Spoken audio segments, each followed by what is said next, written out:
Welcome to Through a Glass Darkly Radio. You're listening to us on United Public Radio. And the intro song was Mark of the Doomslayer by Karl at White Bat Audio. How's everyone doing tonight? Oh, this is like... Hey, Logan. Good to see you. Where's everybody else? It's quiet. Roger Claiborne is saying, my Cherokee great-grandmother from the Cherokee Nation was very psychic. Not only that, but she talked to visible spirits regularly. My half-Cherokee grandmother saw them and was scared of them. Interesting. All right, well, I'm going to get started relatively quickly because this one's kind of long and I don't have a ton of time. So just the usual forewarnings. If you're subscribed to the channel and you think you're subscribed to the channel, please confirm that you are subscribed to the channel because YouTube has a habit of unsubscribing people randomly, even though YouTube would deny that. So just please triple check, make sure you're subscribed. Number two, for the topics of, for the script, I generated it with AI. I reviewed it, obviously. But if you're not into that, totally understand. Now's the time to bounce.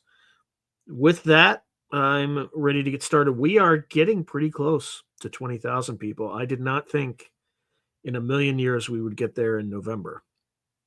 Well, we're still not there yet, but we maybe have 72 subscribers left. If you're a new subscriber, welcome. Thank you for coming here. And without further ado, I don't want to make people wait any longer to get started. So here we go. The psychic gene. Are abductees and experiencers born or made? In both popular culture and scholarly fringe inquiry, claims persist that psychic abilities such as telepathy, precognition, or extrasensory perception and UFO abduction experiences tend to cluster in particular families and bloodlines. All right, let me just mark where I was on the comments so that I don't get lost when I come back. All right. Just throw that down there. It shouldn't annoy people too much. Okay. This has raised the provocative question: are experiencers born or made?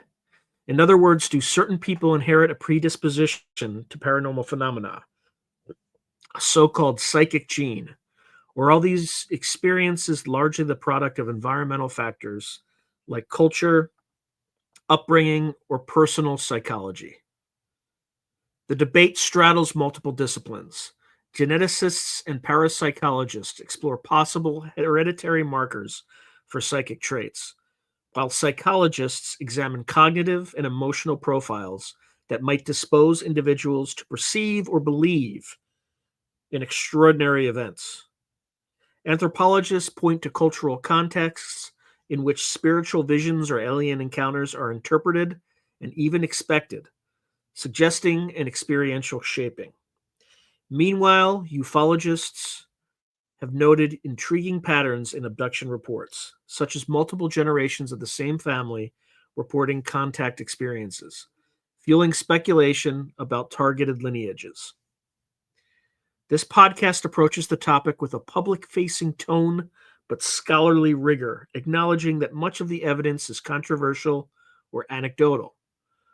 We will review folklore and historical accounts of inherited psychic gifts, focusing especially on traditions within Celtic, so for instance, Scottish, Gaelic, Irish, etc., and Cherokee, cultures that have been linked to higher rates of alleged paranormal abilities or UFO encounters.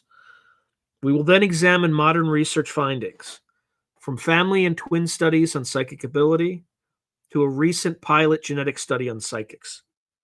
Turning to ufology, we'll discuss data and case studies of alien abductions running in families, including claims, some from investigators within the intelligence community, that have a striking proportion of experiencers, or that a striking portion of experiencers share Celtic or Native American ancestry.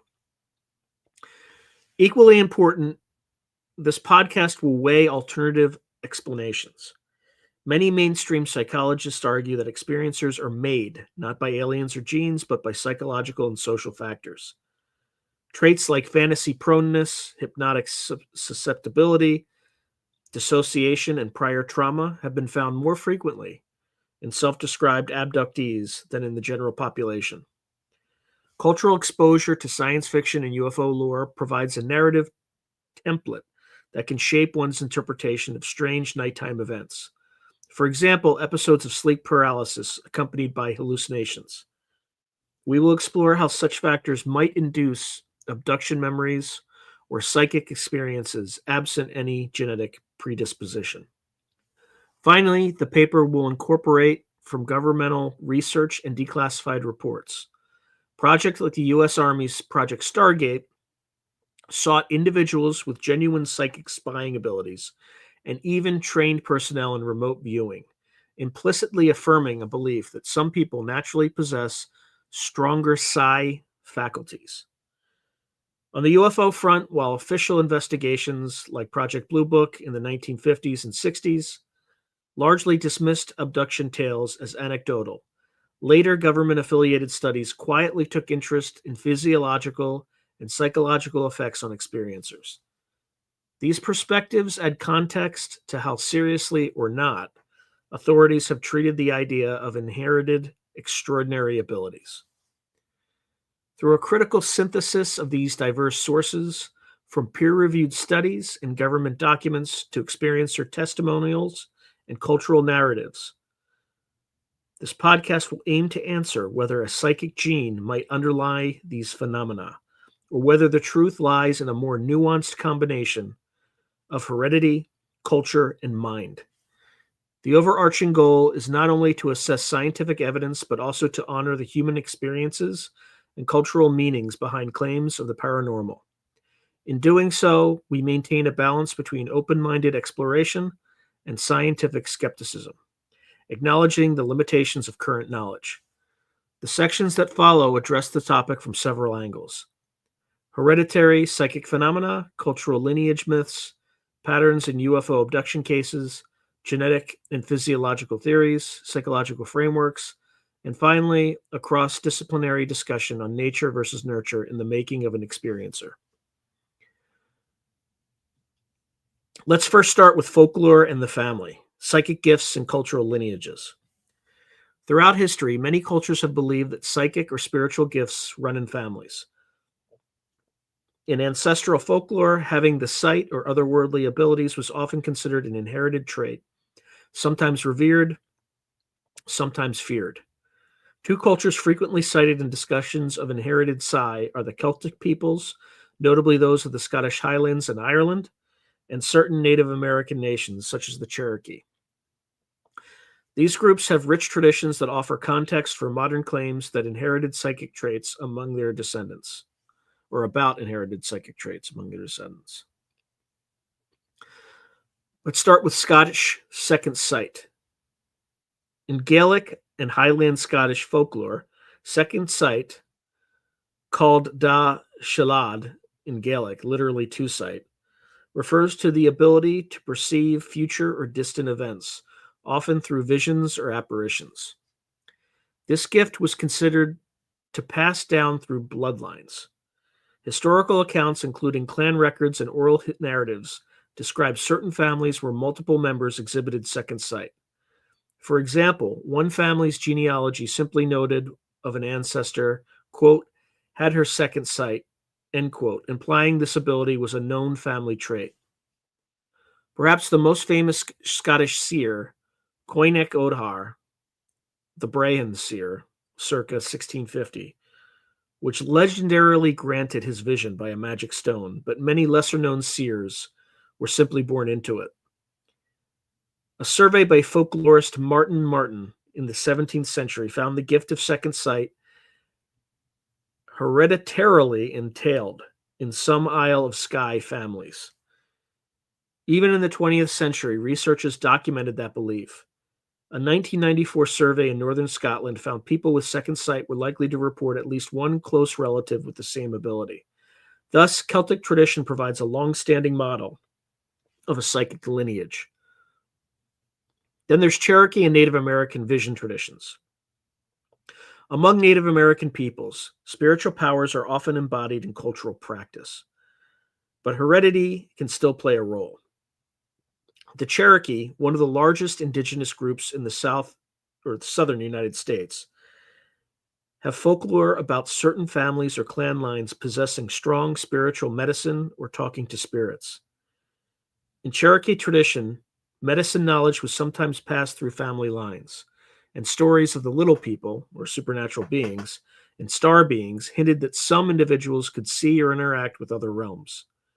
Anthropologists noted that many Native American cultures, including the Cherokee, allow that visions and prophetic dreams may be more readily granted to those from particular lineages, often those groomed to be shamans or healers by elder relatives.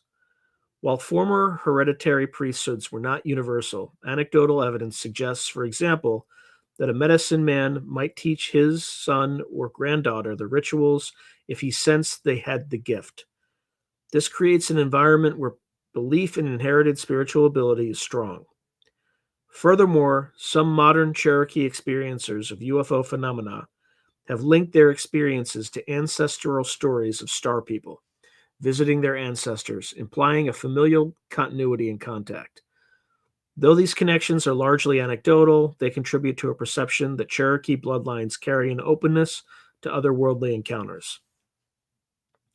It is important to recognize that in these cultures, nature and nurture intertwine. A child raised in the highlands, hearing that second sight runs in our family, may be more attentive to sub-intuitions or visions, thereby reinforcing that trait. Likewise, a Cherokee child whose elders speak of visionary experiences might be more likely to interpret their own unusual perceptions as significant. Sociologist Andrew Greeley observed that people who report frequent psychic experiences often come from families that openly accept such phenomena. If a culture or family nurtures a belief in psychic ability, members with even slight predispositions may develop them further. Thus, folklore about inherited gifts can become a self-fulfilling framework. The belief itself is transmuted or transmitted alongside or instead of any gene. Nonetheless, the cross-generational pattern in these traditions cannot be dismissed as only cultural. Historical pedigree analyses have been attempted. In the 1990s, Dr. Susan Blackmore and Dr. Saibo A. Khan both investigated Scottish second sight from a genetics perspective. In one study, Khan analyzed 130 family histories of individuals with second sight and found a strong tendency for the ability to cluster in families, consistent with a heritable trait. Cohn's segregation analysis tentatively suggested an autosomal, non-sex-related dominant inheritance with incomplete penetrance, meaning roughly one parent with that trait gives about a 50% chance to each child, but not everyone with the gene manifests the ability. Indeed, reports from the Highlands long held that if one parent had the gift, there was roughly a half chance the child would too. Modern parapsychologists often cite these findings as evidence that a psi gene could exist. Then there's modern research on heritability of psi phenomena. Moving from folklore to laboratory and survey data, the question of whether psychic abilities are inherited has intrigued researchers on the fringe of psychology and biology for decades. While parapsychology remains a controversial field, a handful of studies have sought to apply scientific rigor to the notion of a heritable psi or psychic trait. Here we review some key research efforts ranging from family studies and twin studies to exploratory genetic analyses to see what evidence supports or refutes the idea of an innate psychic gene. We'll start with family and twin studies. Early psychical researchers noted anecdotal patterns of psychic talent in families. For instance, renowned mediums often had parents or grandparents who also reported psychic experiences. Modern researchers have attempted more systematic surveys. One notable example is the Scottish Second Sight surveys mentioned earlier. In addition to Coyne's work in the 1990s, other investigators like Dr. Carolyn Watt and Dr. Harvey J. Irwin have collected family data on various psi phenomena, which to include telepathy, clairvoyance, clairaudience, clairsentience, etc. The general finding is that people who believe they have psychic abilities are significantly more likely to report relatives, especially first-degree relatives with similar claims, compared to non-psychics. This familial aggregation suggests a possible genetic component, though shared environment could also be at play. We'll get to more on that later on. Twin studies provide another angle. If psychic ability has a genetic basis, one might expect identical twins to have more concordant psychic experiences than fraternal twins. Few formal twin studies on psi have been conducted, partly because psychic ability is hard to quantify. But related research on anomalous communication between twins, often popularly reported as twins sensing each other's distress at a distance, indicates high anecdotal rates in identical twins. However, skeptics argue this could be due to emotional closeness rather than telepathy. No definitive twin study evidence for a specific inherited psychic trait has yet been published in mainstream scientific literature. Still, parapsychologist Dr. Russell Targ once noted that among the Stargate remote viewers he worked with, more on Stargate later, those who excelled sometimes had psychic parents. While such comments are informal, they keep alive the hypothesis that genes might play a role. Then there's genetic case control study, which is Wabe et al. In 2021. The most direct attempt to locate a psychic gene came recently from a team of researchers at the Institute of Noetic Sciences, IONS, led by Helene Wabe and Dr. Dean Radin, who we all know from this channel. In fact, I'm going to be interviewing him in late December again, so more on that in the future. Anyway, among others.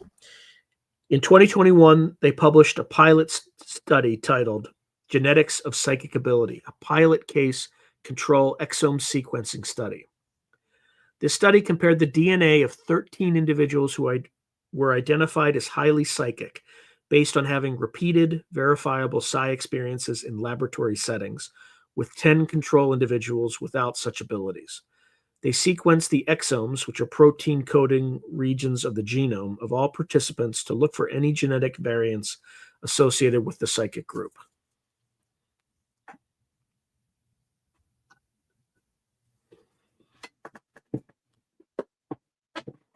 The results were intriguing, albeit preliminary. The researchers did not find a single psychic gene that all the gifted individuals shared. Instead, they found a difference in frequency of certain genetic markers between the two groups.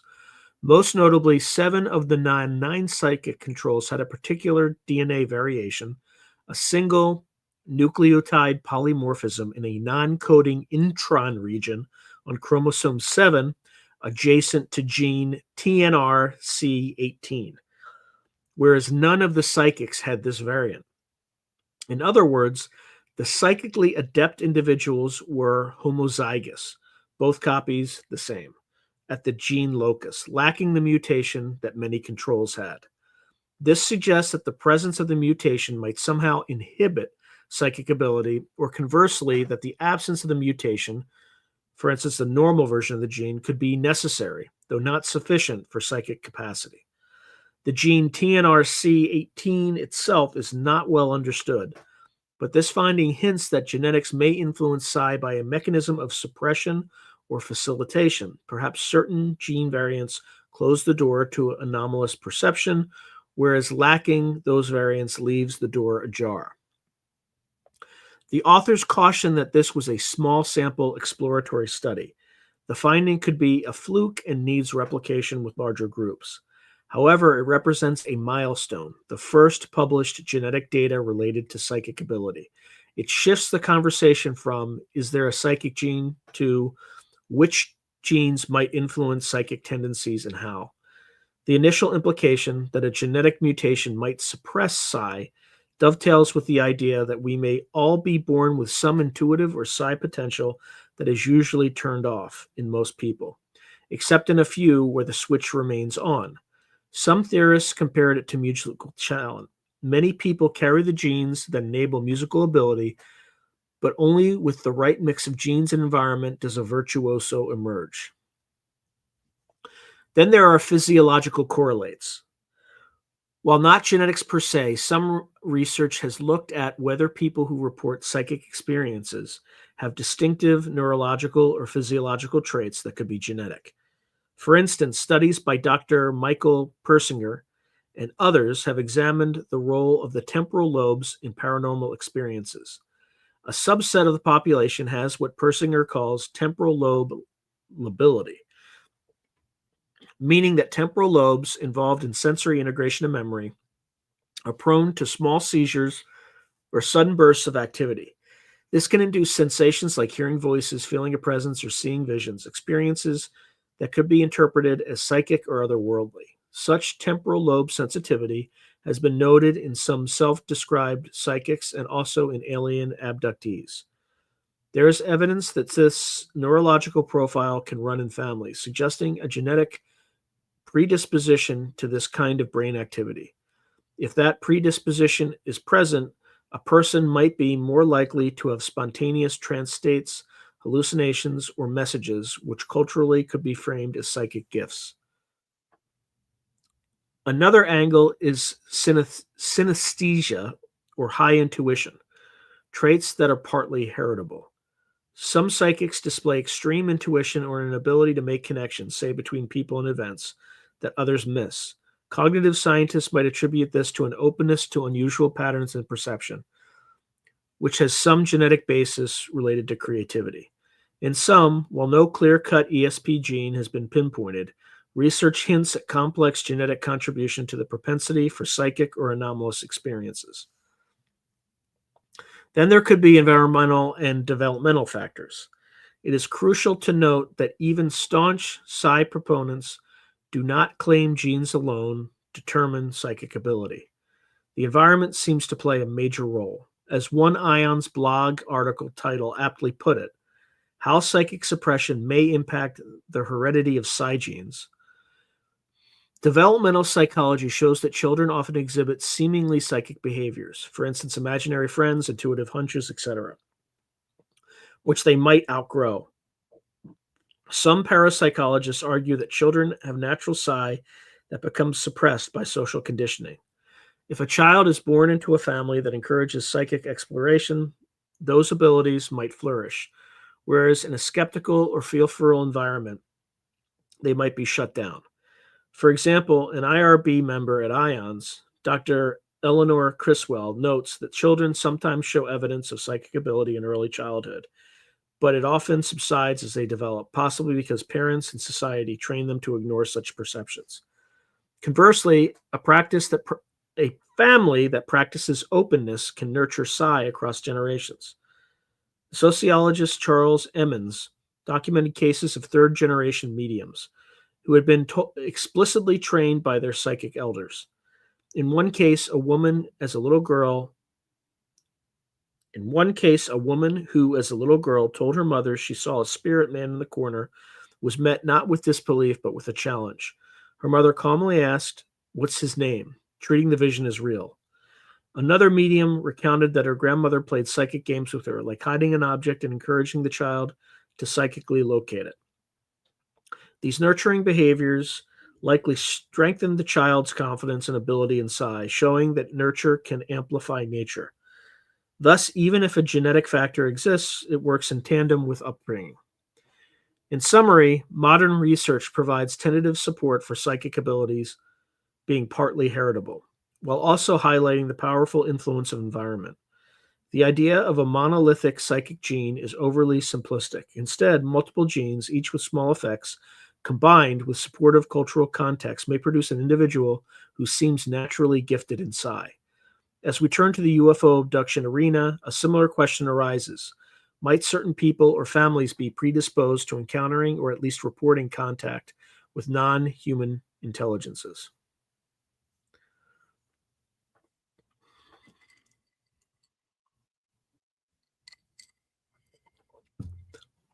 UFO abductions and family bloodlines, patterns and claims. Reports of alien abduction, people describing being taken by extraterrestrial beings, usually for examinations or other procedures, surged in the latter half of the 20th century. By the 1980s and 1990s, researchers like Bud Hopkins, Dr. David Jacobs, and Dr. John Mack had collected hundreds of case testimonies. Amid these accounts, an intriguing refrain emerged. It runs in the family. Many alleged abductees discovered that their parents, grandparents, or children have experienced similar mysterious encounters. This section examines the evidence for generational patterns in abductions and the hypothesis that certain lineages are targeted, with a focus on the oft-mentioned Celtic and Native American, especially Cherokee, connection. First, there are generational abductions. It happened to my parents too. Some of the earliest widely publicized abductees, Betty and Barney Hill in 1961, did not report any familiar link. Their case was considered isolated. However, as investigators dug deeper in subsequent cases, they began asking experiencers if any odd occurrences happened to them as children or to other family members. The results were surprising. For instance, Bud Hopkins wrote in Intruders, 1987, that one abduction victim underwent hypnosis to recover memories. She recalled that her mother and grandmother had also been visited. Hopkins started to suspect a pattern of multi-generational involvement, suspecting that the phenomenon tracked certain families over decades. This was later supported by data. Dr. John Mack noted in his 1994 book, Abduction, that abductions run in families, sometimes over 3 or more generations. An even more specific statistic has circulated in the UFO community. Allegedly, up to 60% or more of known abductees have a parent or child who is also an abductee. While this figure is hard to verify precisely, it aligns with informal surveys by groups like MUFON, the Mutual UFO Network. In a 2012 interview, UFO researcher Kathleen Marden, Betty Hill's niece, and an investigator who conducted large surveys of experiencers, confirmed this trend. When asked, "Is it true that abductions run in families?" Marden responded, "Many people have indicated to me that abductions have happened to others in their families."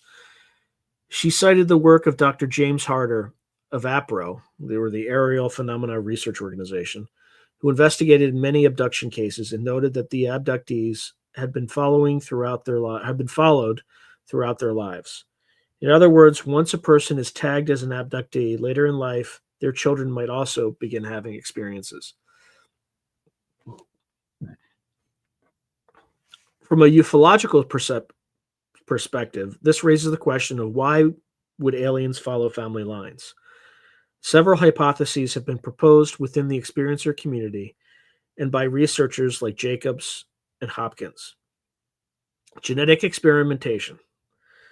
It could be the first one. A common theory is that extraterrestrials are conducting a long-term genetic program, for example, creating alien-human hybrids. To do so, they might repeatedly harvest reproductive material from the same bloodlines. Monitoring successive generations allows them to observe genetic traits and perhaps even refine a lineage towards some desired outcome. Abductees often report that the aliens show keen interest in their children, sometimes even claiming, we knew you before you were born," implying they had a hand in the family line. Then there's paranormal sensitivity. Another idea is that certain families have higher innate psychic or perceptual sensitivity, making them more likely to perceive the aliens who might otherwise remain stealthy. If alien contact has a telepathic component, and indeed abductees frequently describe aliens communicating telepathically and inducing altered states, then individuals from a lineage with stronger psychic facilities could be more open to contact. Thus, the aliens themselves might be drawn to those who can interact on that level. This ties back to the concepts of a psychic gene, perhaps the same quality that makes one prone to psi experiences also makes one a better candidate for abduction phenomena. Then there's cultural or spiritual affinity. Some experiencers believe that aliens have been involved with certain human groups historically. So, for instance, an ancient relationship with the Celts or with native tribes. and thus continue to engage those descendants. This is more speculative, leaning into ancient astronaut lore. For example, claims that star beings guided early Celtic druids or Cherokee shamans, choosing their bloodlines as keepers of knowledge. While not scientifically substantiated, such beliefs are part of the narrative many experiencers use to contextualize their personal stories. Then there's Celtic and Cherokee ancestry. This is the 85% claim. Perhaps one of the most striking and controversial assertions about abductee demographics is that a very high proportion have Celtic or Native American ancestry. One widely discussed claim comes from experiencer Chris Bledsoe, who has worked with researchers and reportedly with people from the government. Bledsoe stated that he was told by a U.S. government official that 85% of all experiencers and people involved with ETs are linked to Scottish Celtic backgrounds, not English, and or Native American heritage. This statement, if true, is astonishing. It suggests that if you gather a random group of UFO abductees, the overwhelming majority would trace significant ancestry to those specific populations. Scottish and Irish, Celtic lines on one hand, and Native American, often Cherokee, or other tribes on the other. Two groups that incidentally have rich traditions of mysticism, as discussed earlier. Is there evidence to back this claim? Kathleen Marden's survey provides some support. When asked about common features that attract aliens to certain people, she noted, quote, some earlier research found Celtic backgrounds or Native American Indians do get abducted more often, end quote. This suggests multiple researchers observed the trend.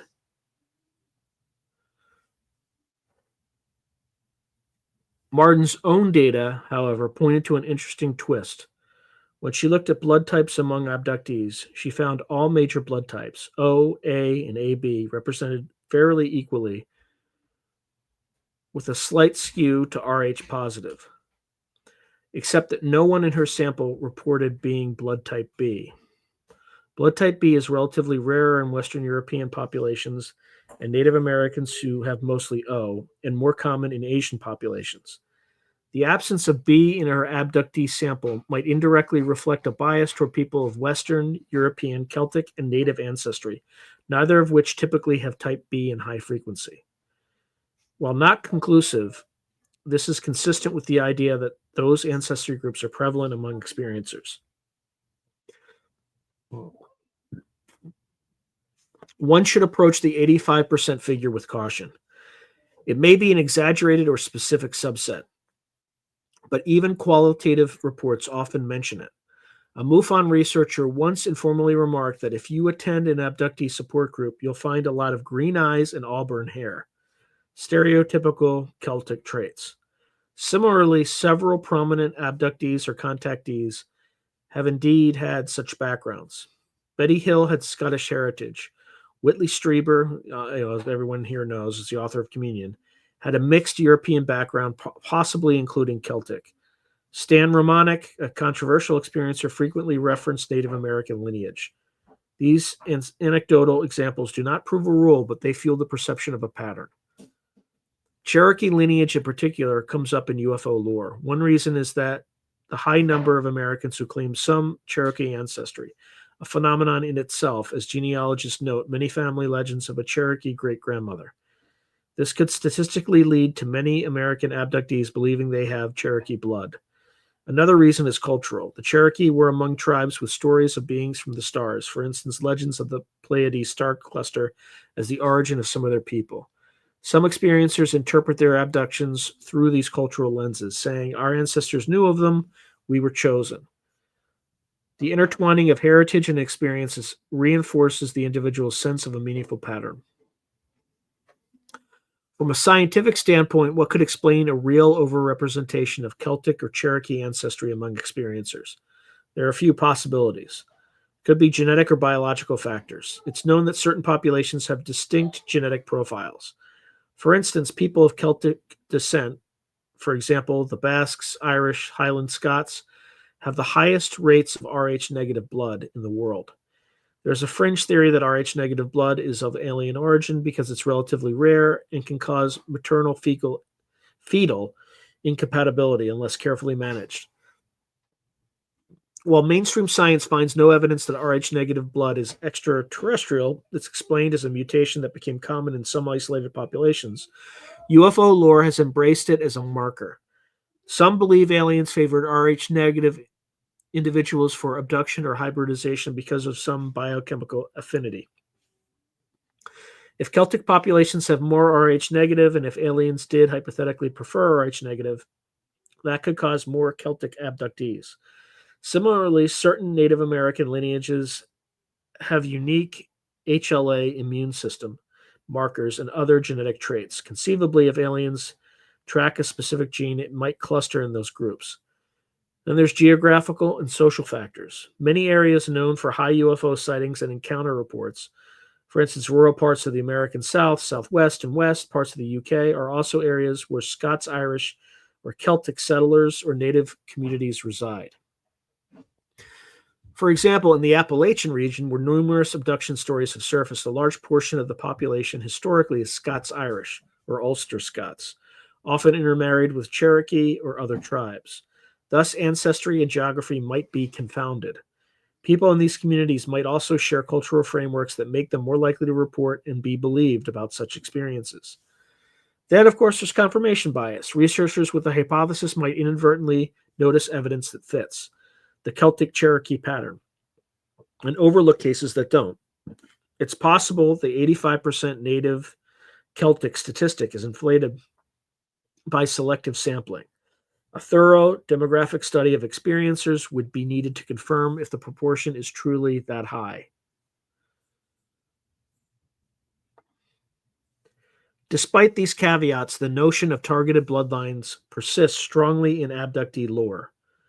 Some abductees even feel pride or purpose in this, believing their lineage has been chosen for a reason, sometimes positive, like to carry on alien knowledge, sometimes dark, like being guinea pigs.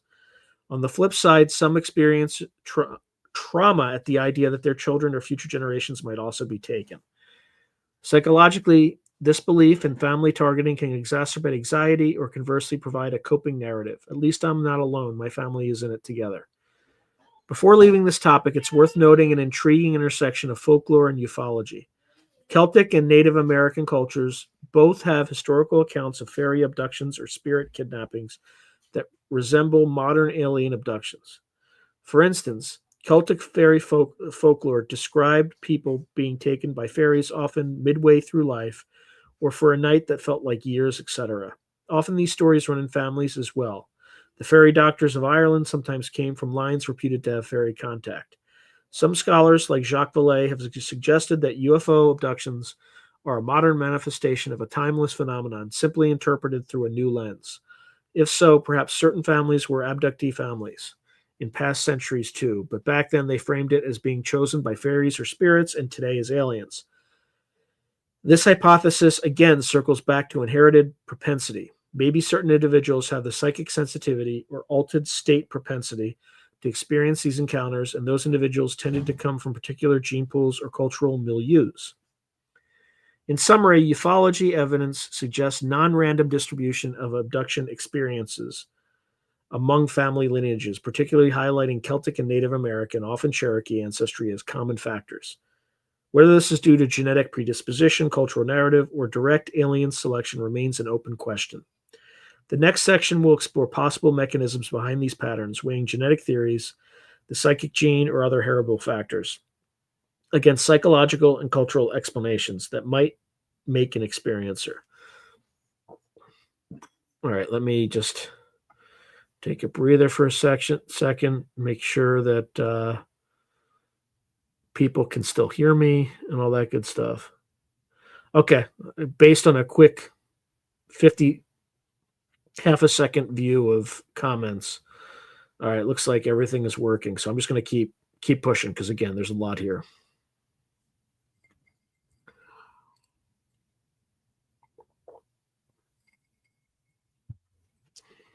All right, then there's cultural transmission versus genetic transmission. Is it nature or nurture?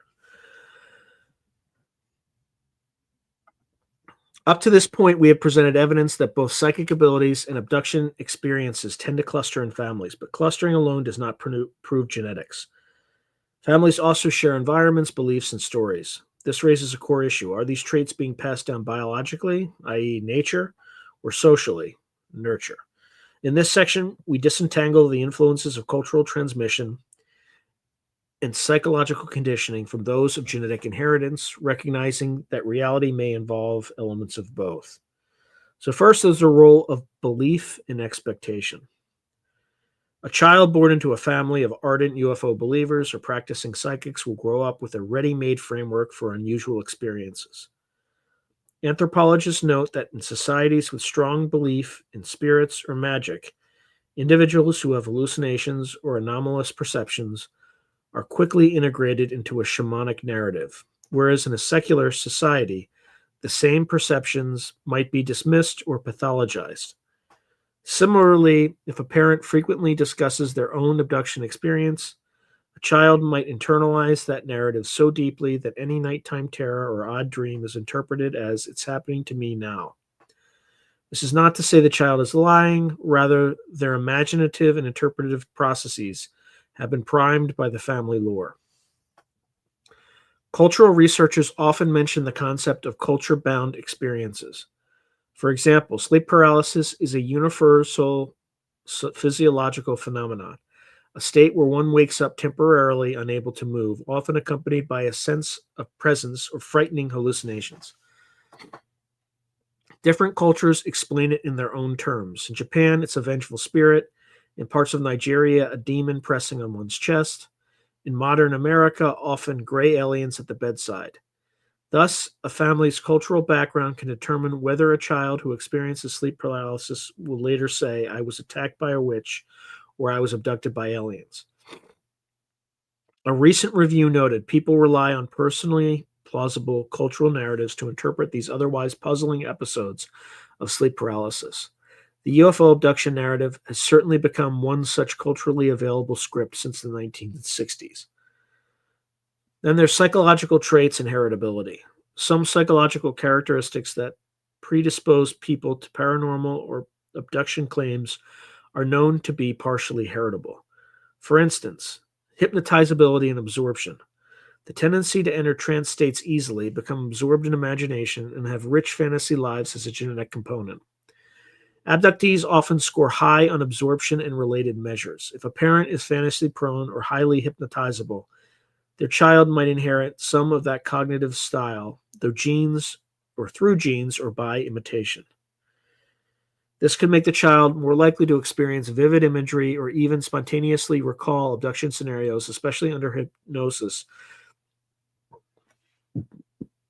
where suggestibility plays a role. Then there's dissociation. The propensity to dissociate, to feel detached from reality, or to compartmentalize memory, can be both a result of trauma and a trait that runs in families. Abduction experiencers often show higher dissociative tendencies, which might make them more open to alternative realities or less anchored to consensus reality.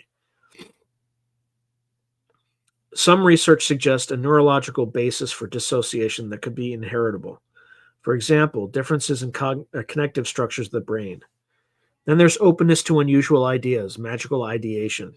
Personality research places openness to experience as a trait with about 40 to 60% heritability. Abductees often endorse New Age or non mainstream beliefs, for instance, astrology, holistic healing, existence of ghosts. If parents hold such beliefs strongly, children inherit both the genes that might correlate with openness and the environment rich in those ideas, a double influence. This synergy can produce generations of believers. And there's anxiety and nightmares. There's evidence that sleep disorders, nightmare frequency, and certain anxiety profiles have genetic links. If a predisposition to vivid nightmares or night terrors runs in a family, one generation's nightmares might be medieval demons and the next generation's aliens. A different content on the same predisposed canvas. And there's trauma in family systems. It's notable that many abductees and psychics report significant trauma in childhood, sometimes unrelated, so for instance, abuse or loss, and sometimes as part of the paranormal narrative, like frightening abduction events as a child. Trauma can have intergenerational effects that are not strictly genetic, but can mimic inheritance through behaviors and even epigenetics. For example, a parent with unresolved trauma might create a tense family environment. Interestingly, sociologist Greeley found that those reporting frequent psychic experiences often came from families with high tension or conflict during their upbringing.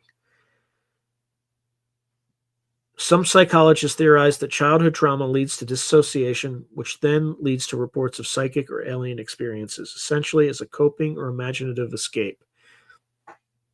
Indeed, one study showed that people with childhood sexual abuse histories are more likely to report odd experiences, possibly because they dissociate or have nightmares that get interpreted in paranormal ways. However, research by Tony Lawrence, 1995, found something intriguing. While trauma was linked to increased reports of psychic experiences, it was not fully mediated by fantasy proneness. In other words, traumatized individuals reported more paranormal experiences, even beyond what would be expected if it was just imagination. This leaves open a question. Could trauma sometimes act as a trigger for genuine psi perceptions? Or does it simply make one more likely to accept paranormal interpretations? Some parapsychologists, like Darrell Bem, have speculated that extreme stress might thin the veil of consciousness, perhaps analogous to how some shamans undergo severe trials and emerge claiming enhanced vision. From a family perspective, trauma can be passed down. There's emerging evidence in epigenetics that severe stress can cause chemical marks on genes that are inherited, affecting how descendants respond to stress, though this is still a nascent field. One could speculate fancifully that a lineage that has experienced collective traumas might, generation after generation, produce individuals with heightened alertness to threats, maybe even hypervigilance during sleep that could manifest as abduction scenarios. Then there's the skeptical perspective, the psychosocial argument. Many skeptical scholars propose that alien abductions and perhaps even reports of psychic powers are primarily psychosocial constructs, phenomena created by the interaction of individuals' psychology with cultural narratives. According to this view, family patterns don't require any gene, they are simply the result of families sharing stories and reinforcing beliefs. For example, philosopher Robert Schaefer and psychologist Susan Clancy have pointed out that popular media, books, and films spread the abduction narrative widely by the 1980s so that anyone experiencing a weird night terror might latch on to that explanation. If one family member, say a mother, publicly interprets her nightmare as an abduction, a suggestible child might later unconsciously follow suit upon having a scary dream rather than saying there was a monster under my bed. Supporting this detailed psychological testing of self-identified abductees by Harvard researchers McNally et al. Found that they were, in general, psychologically normal, but had a suite of specific traits that could foster false memories. They tended to have more false memory susceptibility, recalling words or items in tests that weren't there, experience sleep paralysis with hypnopompic hallucinations, and then interpret them in an abduction framework, and also score high in absorption and creative imagination, as noted, and then be very familiar with UFO lore, sometimes obsessively so, fueling a cycle where reading more makes them interpret more experiences as abductions. None of those traits necessarily passes genetically in a straightforward way. They could just as easily be learned or coincidental. But could some be genetic? Possibly. The tendency for sleep paralysis is partly genetic. Sleep patterns are influenced by genetics. Memory quirks also have some genetic basis in cognitive science. So again, we see it's not black and white, nature versus nurture. It's an interplay. Then there's intergenerational influence. It may help to illustrate how nature and nurture might jointly produce an experiencer in a hypothetical family. A grandmother in the 1940s, before alien abductions were known as a concept, has episodes of sleep paralysis and also possesses a naturally high ability for vivid dreams. Again, a genetic trait. She interprets her experience in terms of ghosts or maybe fairy folklore, which is a cultural influence over time and Celtic heritage. Her daughter inherits the vivid dream tendency and also grows up hearing ghost stories from mom, the environment. In the 1960s, the daughter encounters the burgeoning UFO literature, for instance, reading about the Betty and Barney Hill case. And when she has an episode of sleep paralysis, her imagery skews toward aliens instead of ghosts. She undergoes hypnosis, perhaps after seeing a TV show about it, and recovers an abduction memory. This reinforces her belief, and she becomes actively involved in UFO groups, often discussing it at home. Her son, in turn, inherits a tendency to anxiety and sleep issues, part genetic, and is raised in a household where aliens are at a dinner table, which is the environment. He internalizes that framework deeply. During puberty, a time of neurological and sleep changes, he experiences intense hypnagogic hallucinations and missing time episodes, which he immediately interprets as abductions because that's the narrative he knows. He might also exhibit some psychic flashes, which the family encourages as part of the program. Your grandmother had the gift too, for instance. By adulthood, he is thoroughly convinced he is an experiencer, and perhaps he actually joins the ranks of those who, under hypnosis or in dreams, recall multiple abductions, possibly more than actually occurred in a literal sense. In this scenario, each generation was born with some predispositions, so for instance, vivid imagination, anxiety, etc., but is also made into an experiencer by the familial and cultural context. To complicate things, if we consider for a moment the possibility that some paranormal phenomena are real, then a person who is more open or predisposed might actually be more likely to genuinely encounter them. For instance, if telepathy exists, maybe only those with a certain brain wiring, potentially genetic, can effectively transmit receive, thus it would show as a familial ability. Or if UFO intelligences are choosing people, perhaps they do gravitate toward those with certain bloodline markers, genetic, or simply those who pay attention, cultural.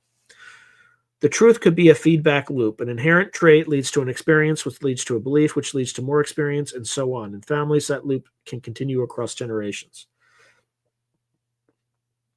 In conclusion, cultural and psychological transmission can explain a large portion of familial patterns in psychic and UFO phenomena.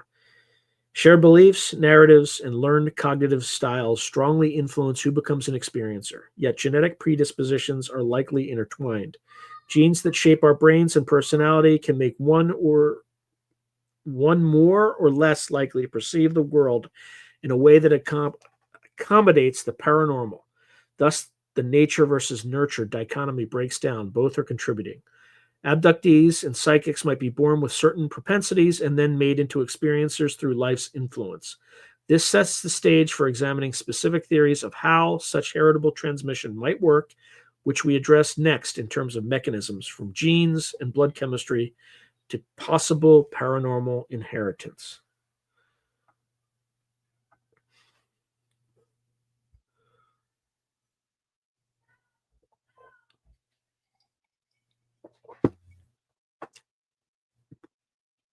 Theories of mechanism. How could traits and encounters be passed on? If we entertain the possibility that something inherent is being transmitted in experiencer families, we must ask, what exactly is being passed down, and how might it operate? Several not mutually exclusive mechanisms have been proposed or speculated upon in various fields. Here we explore these mechanisms from the conventional to the speculative, always grounding them in whether any evidence exists. First, there are specific genetic markers. The most direct mechanism is that certain genes or combinations of genes increase the likelihood of psychic abilities or of having the kind of neurological profile that fosters abduction experiences. As reviewed earlier, one candidate is on chromosome 7, TNRC18 region, where a variant was found in non-psychics but not in psychics. Another speculative marker often mentioned is the Rh negative blood factor. Rh negative is determined by genes on chromosome 1 that result in the absence of the D antigen on red blood cells. Some authors, like Nick Redfern in Bloodline of the Gods, have argued that Rh negative people exhibit higher rates of psychic phenomena and alien encounters. The logic is often anecdotal, pointing out that the Basque and Celtic populations with high Rh negatives have many lore of second sight, and that a disproportionate number of abductees claim Rh negative blood. While robust statistical evidence is lacking, this idea has popular traction. The mechanism theorized is that perhaps Rh negative blood has different electrical conductivity or is a sign of an older, unique lineage that certain otherworldly forces monitor. Mainstream science finds nothing paranormal about Rh negative. It's likely a mutation that confers some immunity advantage. Still, if future surveys found a real correlation between Rh negativity and experiencers, it would warrant investigation. Other genetic avenues might include genes affecting neurotransmitters, for instance, variants in serotonin or dopamine receptors that could influence perception and hallucination. There is even an interesting line in the Miller text that a variant of a serotonin related gene might protect some people from negative effects of childhood abuse, possibly enabling them to channel it into psychic awareness instead. It is speculative, but suggests that something molecular could differentiate how experiences manifest, PTSD versus ESP, say. Then there's epigenetic inheritance. Epigenetics refers to changes in gene expression through chemical markers that can sometimes be passed to offspring without altering the DNA code. Some have posited that if a parent undergoes a profound psychic awakening or repeated anomalous experiences, the stress or changes associated with that might imprint epigenetically. For example, there's evidence extreme trauma can cause epigenetic changes that are seen in children, such as descendants of Holocaust survivors showing markers on stress-related genes. If encountering a UFO or having an abduction is a deeply stressful event, which most abductees say it is, theoretically it could leave epigenetic marks. Those might heighten sensitivity or anxiety in offspring, indirectly making them more prone to similar experiences or interpretations. This area remains hypothetical for now.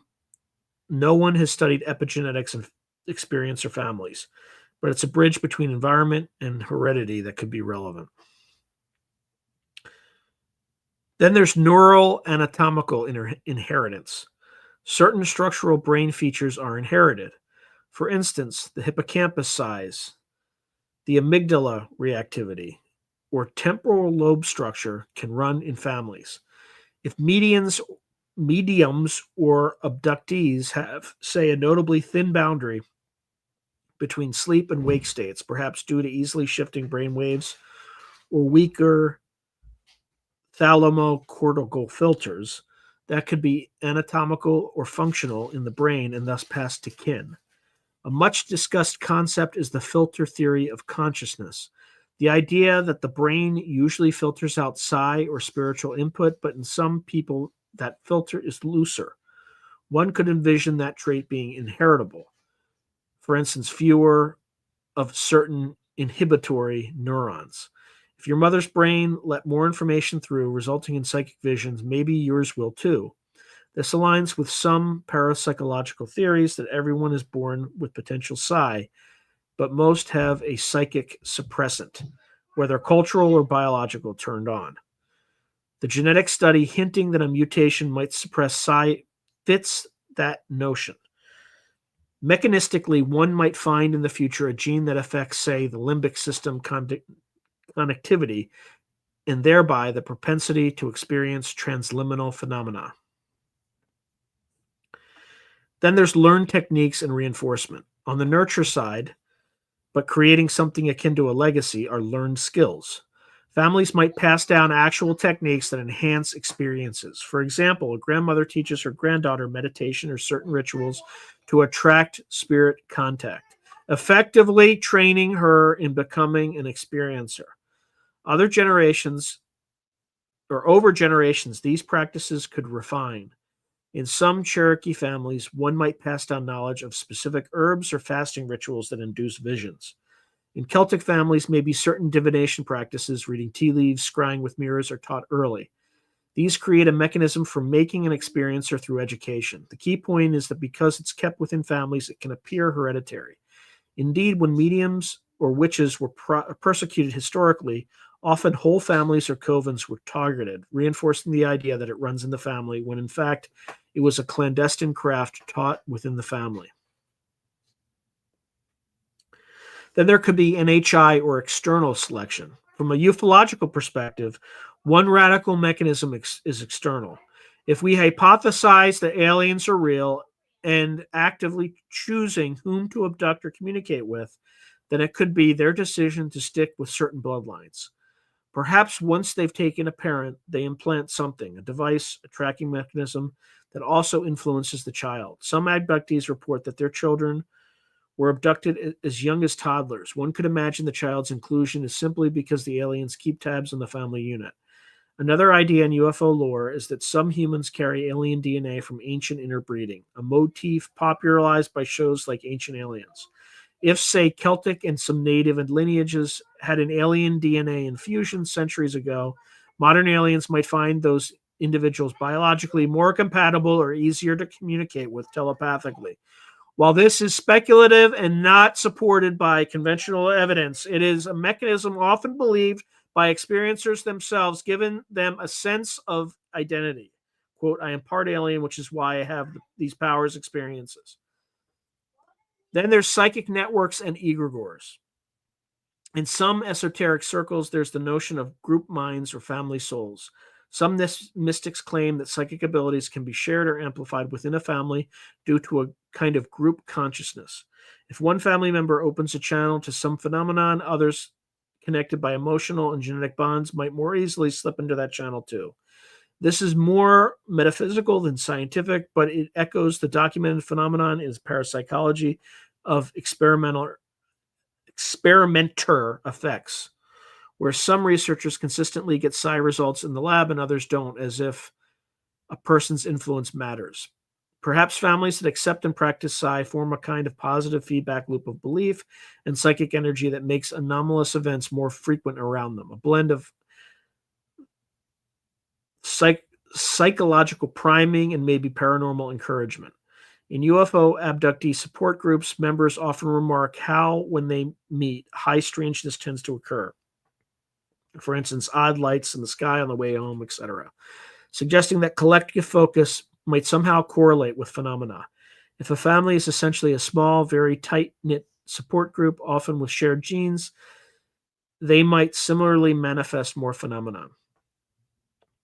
Bringing these possibilities back to reality, we must admit that no single mechanism has empirical proof as the cause of inherited paranormal experiences. However, research does lend credence to parts. So, for instance, biological differences like in-brain functions or genetic markers exist between those who report psychic abilities and those who don't. Psychological traits are also known to be influenced by genes like absorption, synesthesia, or anxiety, and they correlate with being an experiencer. Then there's cultural continuity, which clearly shapes how experiences are interpreted and even, or how experiences are interpreted and even the likelihood of seeking them. Children encouraged to use the site will likely report more psychic visions than those told it's nonsense. One might propose a multifactorial model. The propensity to have anomalous experiences or to interpret experiences anomalously is a heritable trait influenced by many genes, each giving a slight push, plus an upbringing that either strengthens or weakens that propensity. For instance, an individual might inherit a genetic cocktail that makes them imaginative, prone to sleep paralysis, and neurologically open to hallucination. If raised in a materialist, disbelieving home, they might become a novelist or artist and never think of aliens. If raised in an experiencer family, they become the next abductee or renowned psychic medium. Finally, it's worth noting the implications of each mechanism if true. If a gene or psychic profile were definitively identified, it could revolutionize understanding of consciousness, perhaps validating some fringe science. If, on the other hand, it's mostly nurture, then interventions like education and counseling could potentially prevent distressing experiences by reframing them. Many abductees suffer PTSD-like symptoms. If their children could be taught early on that nightmares are just nightmares, maybe they'd avoid the abduction interpretation and its trauma. Conversely, if one believes the experiences are valuable or real contact, one might want to enhance transmission. For instance, families teaching their kids how to safely navigate psychic or contact experiences, treating it almost like inheriting a special talent that needs honing. The next section will touch on how official institutions have reacted to these ideas of inherited psi or contact And then we will conclude by synthesizing our findings on whether experiences are born or made. So there's government and scientific perspectives, from Project Blue Book to Project Stargate.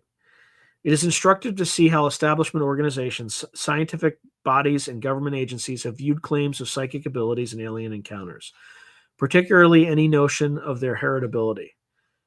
This not only provides historical context, but also highlights the tension between mainstream skepticism and the persistent fringe. Project Blue Book and scientific rejection of heritable UFO traits. Project Blue Book was the U.S. Air Force's official study of UFOs from 1952 to 1969. During Blue Book's tenure, the focus was on unidentified flying objects seen in the sky, not on abductions. Abduction reports were rare and not taken seriously by most officials. The Hill case was considered an anomaly, possibly explained by psychological factors. Blue Book ended with the Condon Report in 1968, concluding that further study of UFOs was not likely to yield scientific value. In those years, any idea of abductee bloodlines would have been far outside the scope.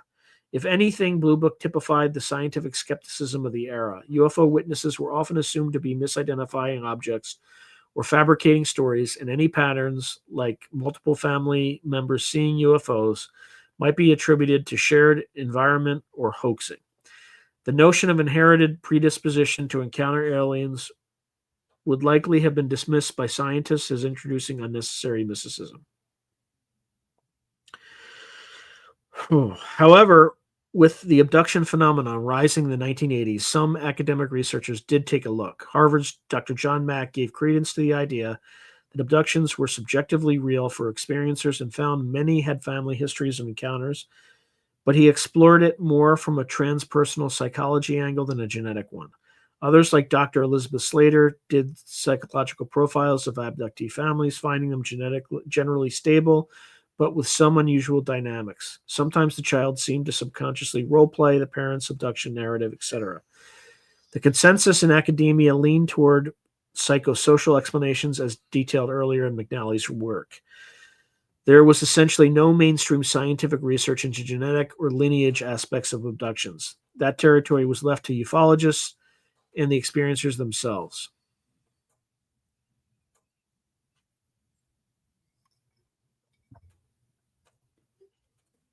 Then there was military and intelligence interest in psi, and the implicit belief in gifted individuals.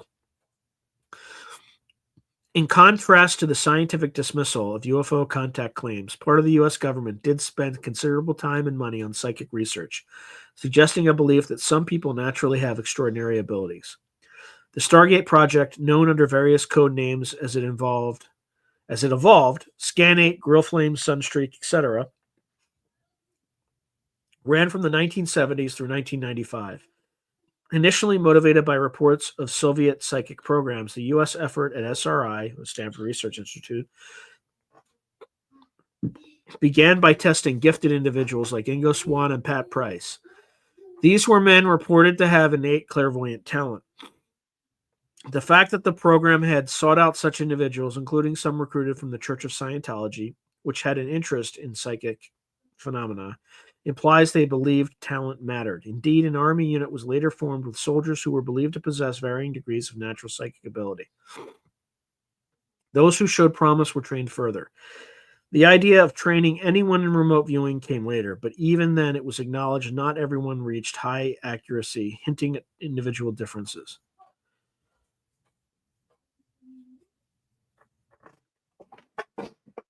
While Stargate's documents don't explicitly mention heredity, one might imagine that if a remote viewer had a child with similar traits, they might have been interested. However, due to confidentiality and the relatively short span of someone's career in the program, we don't have public data on multi-generational psychics in Stargate. The program ended with a CIA-commissioned review by the American Institute for Research in 1995, which concluded that though some results were statistically significant, remote viewers were not reliable for intelligence use. The program was shut down. In doing so, the government publicly essentially disowned the idea that these abilities were useful, but quietly they had validated that they thought such abilities exist in some people enough to invest in it for 2 decades. Elsewhere in government, the CIA and other agencies also looked into exceptional human performance and phenomenon like telepathic communication. Declassified documents show various experiments, including attempts to see if psychics could influence RNGs, which are random number generators, or if certain individuals, like famed Israeli psychic Uri Geller, truly had abilities. While often inconclusive, they do indicate a sustained interest in the human factor, that is, the possibility of latent faculties in the human mind that only some exhibit strongly. What about ufology-related government interest? This is murkier. Officially, after Blue Book, there was no public government UFO study until recently, with the Pentagon's ATIP program acknowledging UAP, unidentified anomalous phenomena research. But credible insiders and documents suggest that agencies did quietly collect data on encounters. For instance, a DIA-sponsored program in the 2000s, ALSAP, associated with Robert Bigelow's BASS, reportedly studied a range of paranormal phenomena, including poltergeists and effects on ranch families. So that's the Skinwalker Ranch story. In the book Skinwalkers at the Pentagon, the authors, including a former DIA insider, describe how investigators visiting a paranormal hotspot later had bizarre happenings at home, affecting their families, a so-called hitchhiker effect. It implies that even being around phenomena could extend it to family members.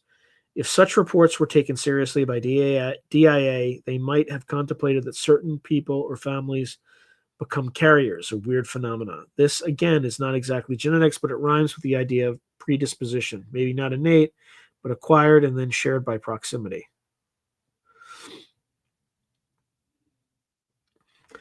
The CIA also explored transmission of belief and thought in programs like MKUltra, though that infamously deals more with drugs and hypnosis. Hypnosis is relevant. It can create false memories or unlock real ones, and susceptibility to hypnosis can be inheritable. If agencies used hypnosis in witness interrogations or to evaluate abductees, some accounts claim the Air Force did hypnotize certain abductees to get information, like in the famous Betty and Barney Hill debriefs. They might have quietly noted the family patterns. Another relevant angle is remote viewing for UFOs. It's rumored that some Stargate psychics attempted to remote view extraterrestrials or alien technology. If that occurred, it merges the two domains of psi and UFOs, reinforcing a possible connection that if you have the gift, you might perceive aliens clairvoyantly, which some experiencers claim they do. On the scientific front, outside of government, the academic study of parapsychology has long been marginalized, but not non-existent. Reputable institutions like Duke University in the mid-20th century with J.B. Rhine's lab have studied ESP. Any findings on heredity were modest. Rhine noted occasional family patterns as card-guessing tests, but nothing definitive. By and large, the scientific establishment requires repeatable, controlled evidence, which neither psi nor UFO abductions have delivered to a satisfying degree. Genetic studies like Wabe's are so new that most scientists remain unaware or unconvinced. In summary, the official perspective historically ranges from skeptical to cautiously intrigued. The Air Force and Blue Book times likely would have laughed at the notion of a psychic gene or abductee lineage. Yet simultaneously, secret programs were hunting for those very anomalies or psychic spies. This dichotomy shows how controversial and outlier these topics are. In recent years, there's a slight thaw. Mainstream journals have occasionally published psi research, and the U.S. Navy and Pentagon have openly acknowledged pilots encountering something unexplained in the skies. If academic science were to seriously consider heritability of anomalous experiences, it would require robust data. Perhaps large-scale genomic studies or psychological surveys of experiencers versus controls could be done in the future. Until then, this topic lives in a liminal space, not fully accepted, but not entirely dismissed by all. The government's interest in remote viewers indicates they believe some abilities can be rare and special, analogous to a rare talent like being an Olympic athlete, which is also partly genetic. On the other hand, their discontinuation of those programs hints at limits or inconsistency in those abilities. An interesting footnote: in 2020, the U.S. Army partnered with TTSA, to the Stars Academy, a private research group researching exotic technologies, including consciousness, to study material allegedly from UFOs. Part of the broader conversation includes whether human consciousness is a factor in UFO experiences. If so, it begs the question if certain consciousness traits may be genetically influenced or necessary to witness or interact with phenomena. We see a return of the notion that the phenomena might choose the percipients, and those percipients might share something inherent.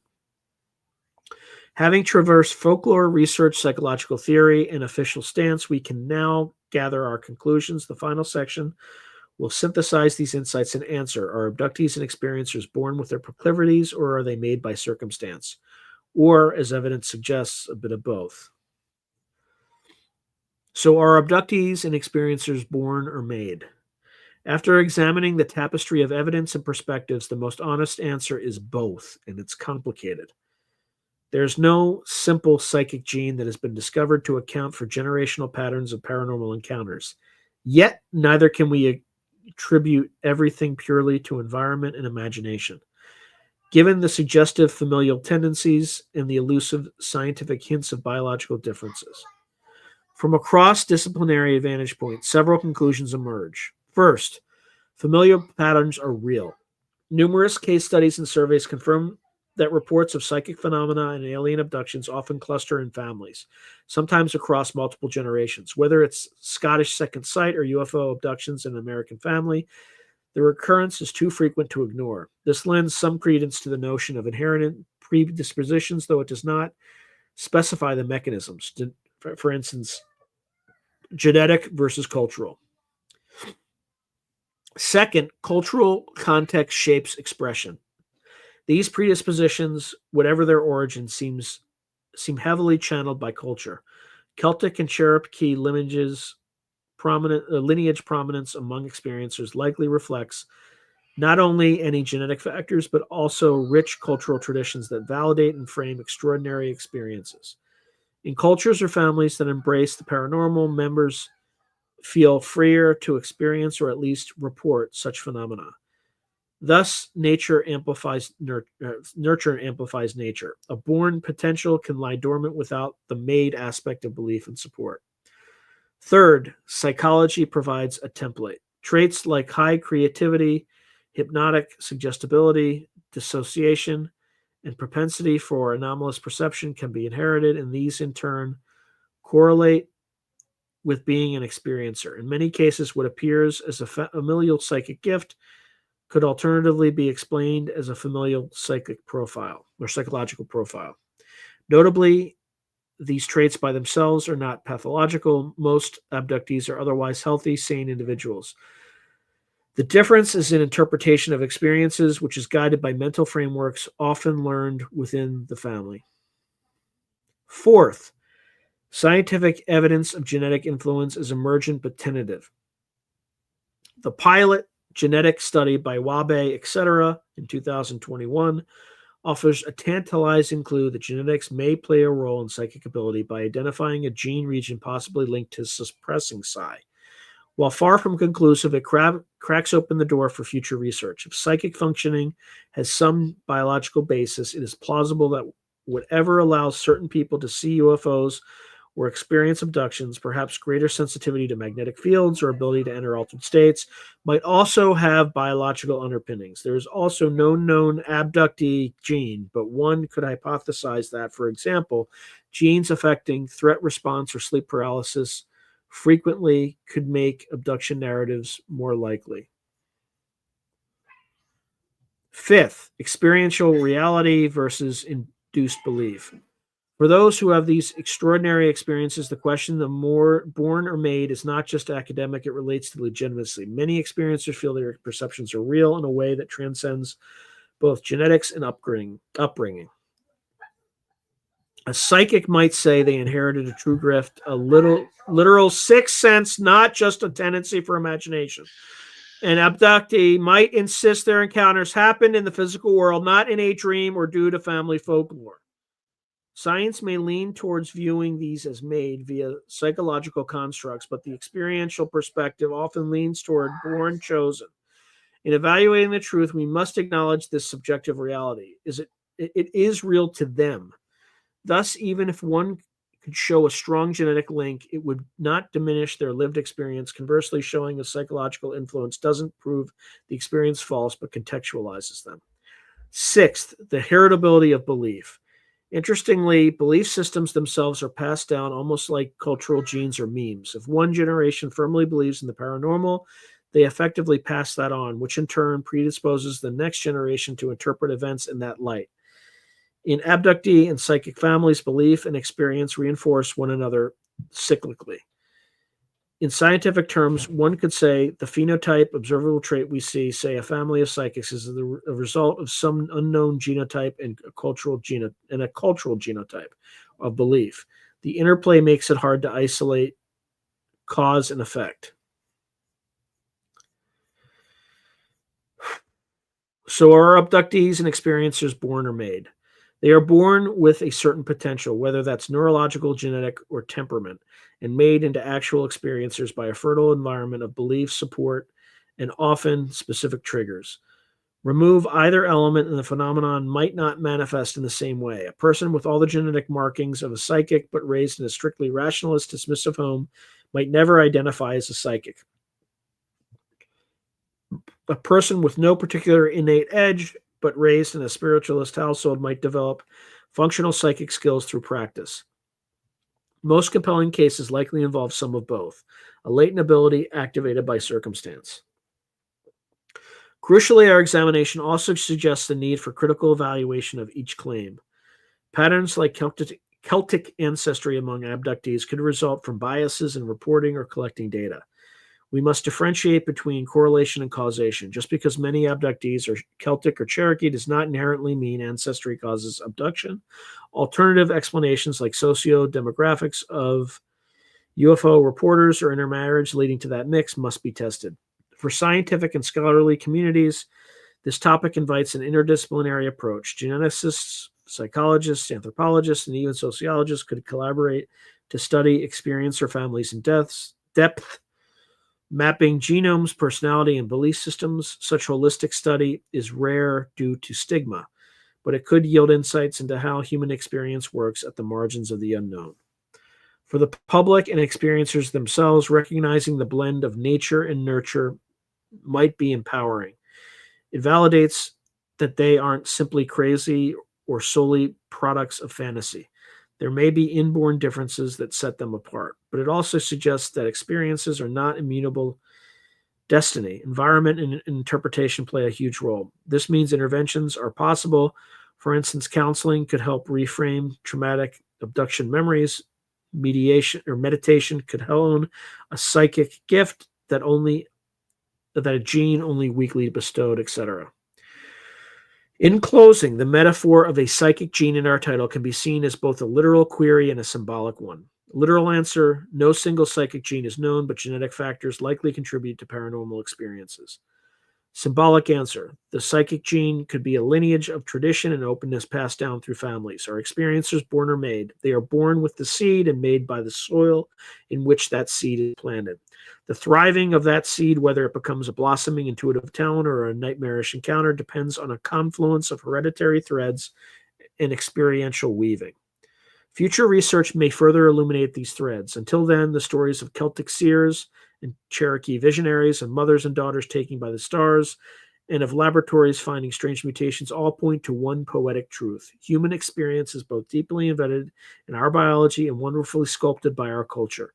The mystery of the psychic gene, much like the UFOs themselves, challenges us to broaden our understanding of the interplay between our genes, our minds, and the vast unknown.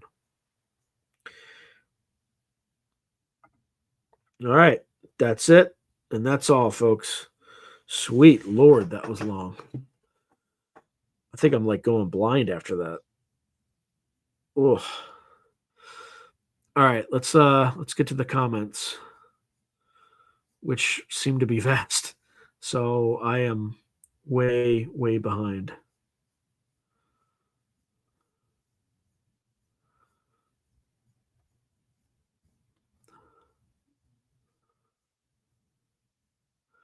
All right. Yeah, thanks, Logan. Yeah, almost there, Solite US expat. Almost there. All right, Arizona Raven is saying hi, I'm listening. And then Scott Ian is no, hello Scott. Roger Claiborne saying my grandmother was also very psychic but didn't talk to spirits. She saw and ignored them. I saw some of the spirits myself, and I'm sometimes pretty psychic, but not regularly. My sister is, though. Perhaps it does run in some families. If it wasn't for my paranormal experiences around my grandmother as a kid, I too would find them hard to believe. When my mom joined the Navy and we moved, it all went away, though. Well, that's unfortunate. Yeah, Hillbilly Herb is saying Celtic ancestry and childhood trauma definitely gives you superpowers. Laugh out loud. Roger Claiborne says, but they seem to draw near when my sister or I call upon them, which we don't do anymore. So Roger Claiborne is saying I'm mostly Scots Irish and my great grandfather was Scottish. Oracle of Ralphie is saying I'm reacting to this live on TikTok. Wait, I'm not even on TikTok. How are you seeing this on TikTok? Are you just like TikTok? I don't know. I'm thinking of starting a TikTok channel now that the Chinese don't own it anymore, allegedly. So, but that's more for another day. Hey, Spiritual Ascension, good to see you. All right, so Roger Claiborne saying got some German and English in me as well, though. Hillbilly Herb is saying second sight, quote, interesting. Yeah, Gray Owl, it is, yes. Gray Owl is chiding everyone for being late. Just don't let it happen again.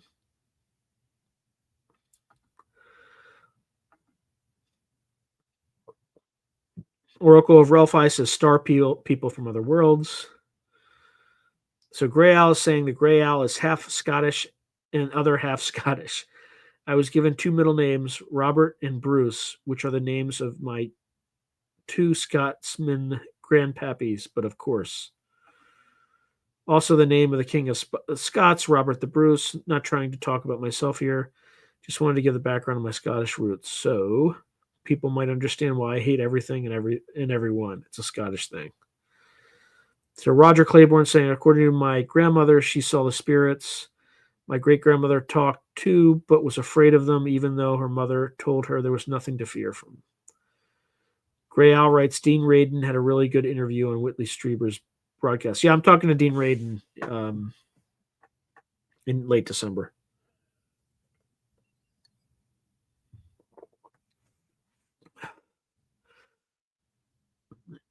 Okay, so like yeah, US Expat is just saying, oh good, I wanted to hear more about Dean Radin's book.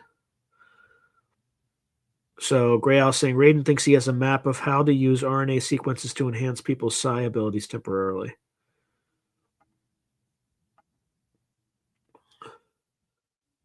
Okay, Gray Owl said also he has conducted a study that indicates that there is a small subset of individuals that have no psyche. Yep, and most of them have ancestry from the former Holy Roman Empire. And why do they have no psi abilities? Because they executed witches, basically. Yeah, Spanish Inquisition and all that stuff. Is who hiring? Oracle Ralphie.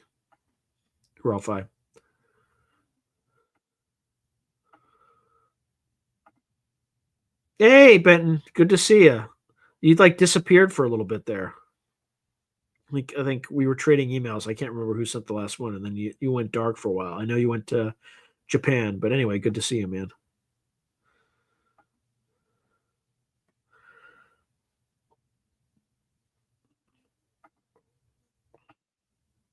Yeah.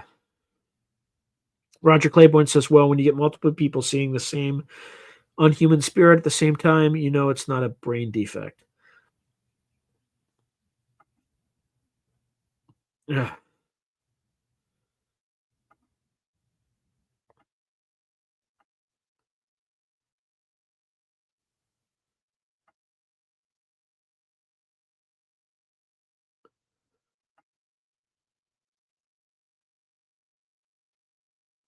All right, I'm just racing through. So James Eagle saying, very interesting. Some of these things run in my family were Native Americans, Dakota Sioux. Interesting.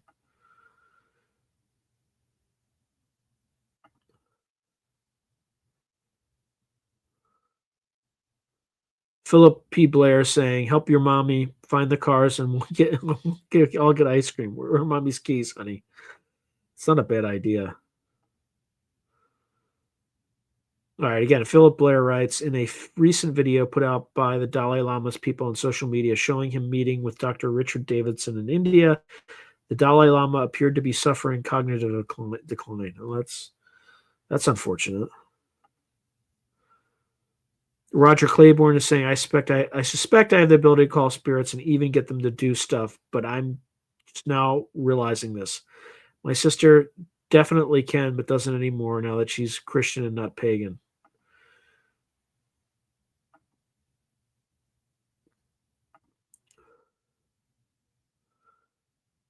Okay, Roger Claiborne says she says Jesus told her she doesn't need them and she should rely upon him instead, so that is what she now does.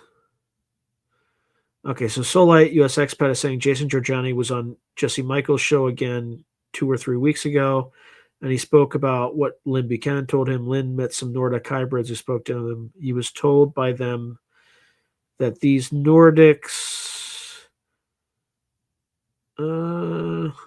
hybrids live in small towns in Colorado, and most of their children don't even know where they are really from. Yikes.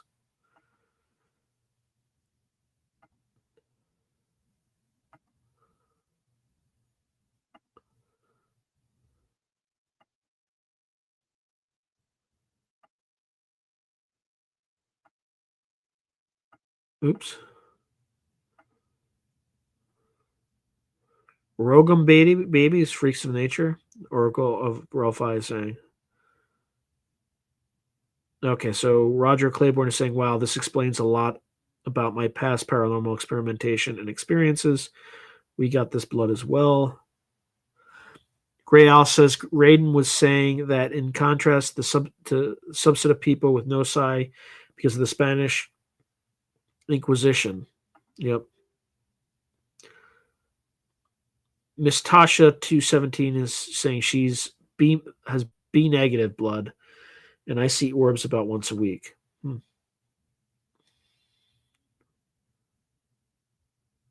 Oh wow. Dr. Paul Philip P. Blair is writing. Dr. Paul Ekman passed 2 days ago. He was a psychology researcher and professor in the SF Bay Area too, though nothing to do with SRI. Oh, okay. I thought.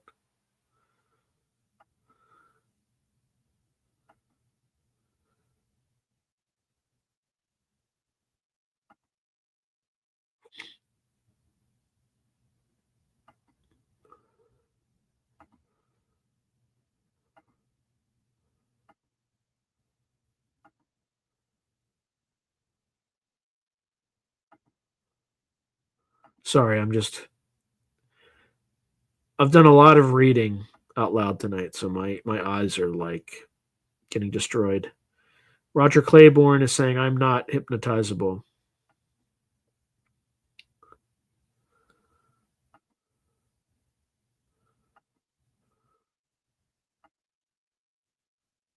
Okay, so Miss Tasha saying I have never been hypnotized, but I'm hyper vigilant and I just don't know that it would work on me, maybe. So Tim Beck is saying cultural and semantics, epistemology, philology, entomology. Oh, nice comment, Timbo. Yep, Lynn Buchanan, psi abilities. He's an abductee. Hey, Woo Riders DG. He says, hello, Sean. Hope you and your family are doing great. God bless you too all. Okay, so Miss Tasha is saying, yes, I've been doing the gateway process for a while. I'm on the second to last CD, probably about a year now.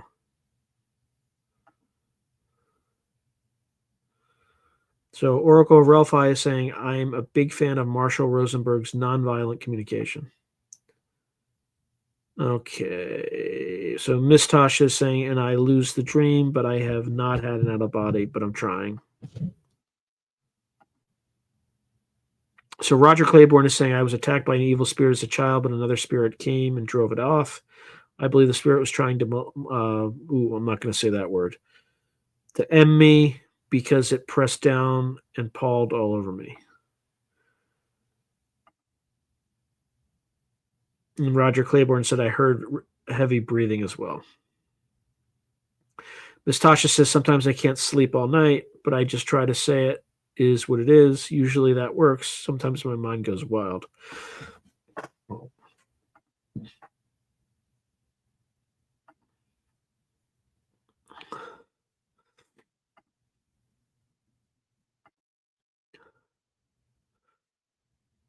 Tim Beck says, I have moments, usually creative, conscious dreams, weird. Okay, so Miss Tasha says, okay, I'm screenshotting that too, or screen shooting that too. I'm on a mission to make the most of my life. All right, Roger Claiborne saying, I was 4 or 5 when I first started. I screamed a monster was in my room, and my mom and dad burst in, and it stopped. Dad didn't believe me and threatened to whip me if I did it again.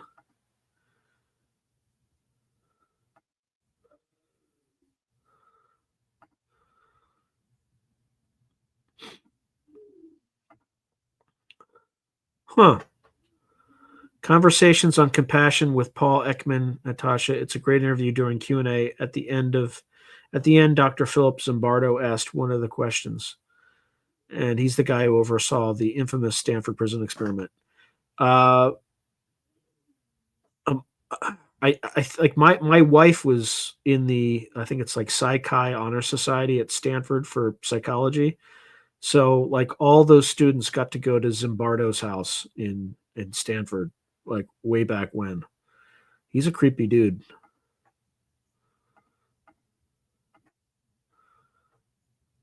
Okay, so Roger Claiborne said after he shut the door, the spirit came back and attacked me again. That's when another spirit came and drove the evil one away. Yeah, it's an yeah. So Miss Tasha says interesting. The prison experiment should be known by all.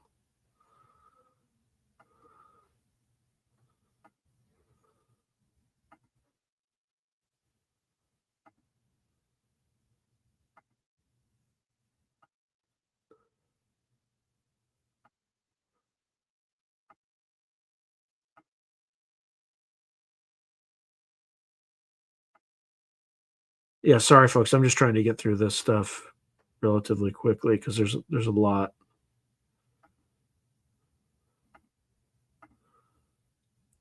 Okay, so Philip Blair is writing. I keep procrastinating doing a dream journal. I thought. Let me give you some advice, Philip. I basically started one. It's my Substack. Like it's literally my Substack. I mean, it's not basically if I see owls and take pictures of them or record them on video, I post those and then I post any weird dreams that I have. And that's my dream journal. So just monetize your dream journal and it will, although I literally make $0 on Substack because anybody can read my stuff.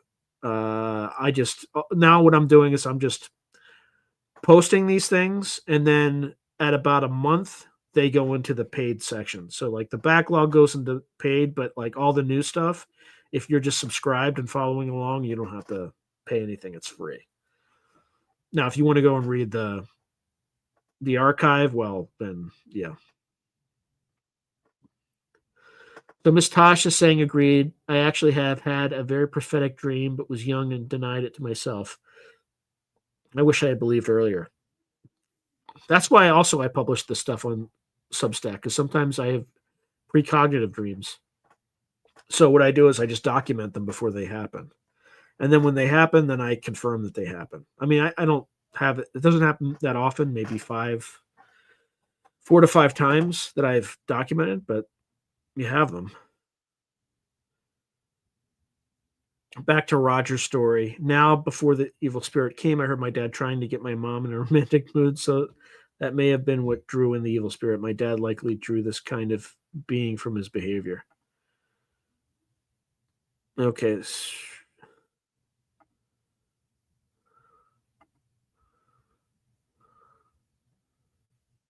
Huh.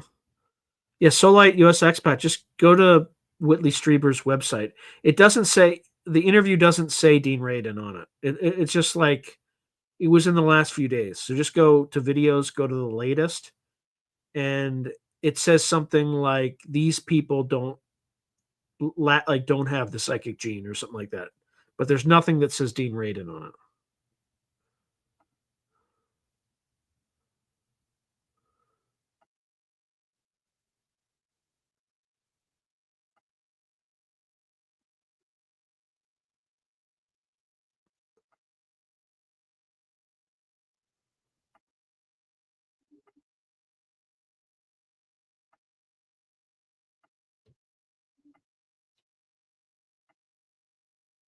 Yeah, yeah. Thank you, Solite USA. Hit like, subscribe, all that jazz, please.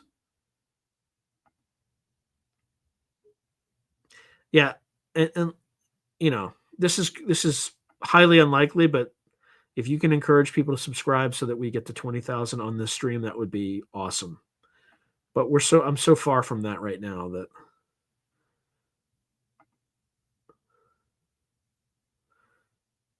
yeah, Tim Beck. Yeah, apparently aliens dislike high iron blood. Steve Mara. Could I eat hermitite? I eat so much meat. I That's probably why I never have any experiences. Yeah, Miss Tasha. So funny science is finally admitting epigenetics.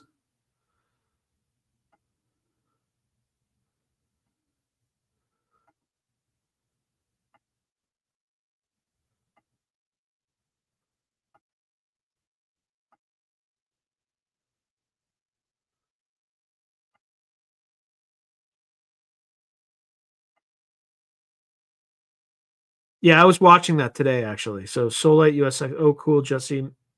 Michaels just had an interview with Dr. Peter Levenda, CIA historian, aliens control our government. Yeah, it's good. It's a good like. I like Peter Levenda. He's a good dude.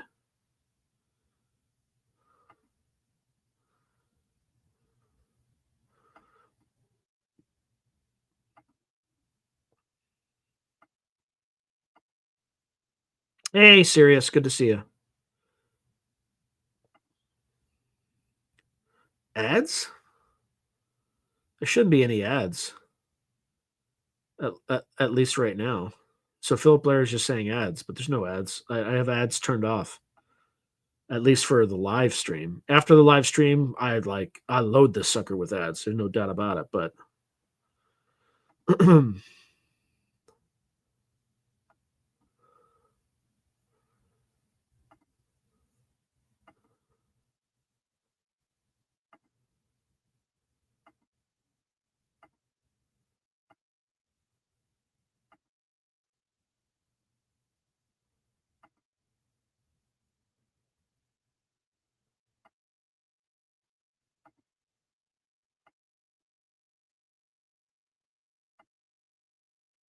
sorry, I'm just going through his. I mean, these comments are endless.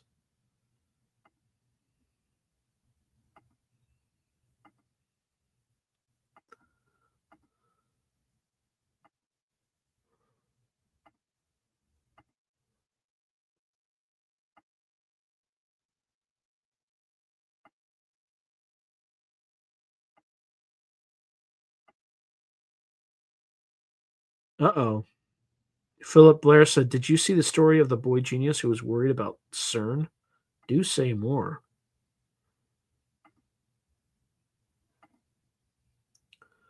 So Tim Beck is saying synchronicities have no inherent meaning. Frustrating, yes. It's an unconscious manifestation. Mandela can't speak to that without being whack and long-winded, weirded. Okay.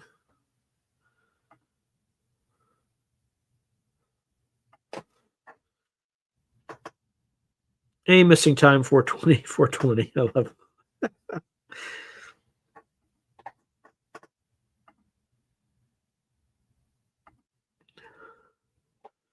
Yeah, so Sirius is saying synchronicities can be communication. It really depends on what's going on.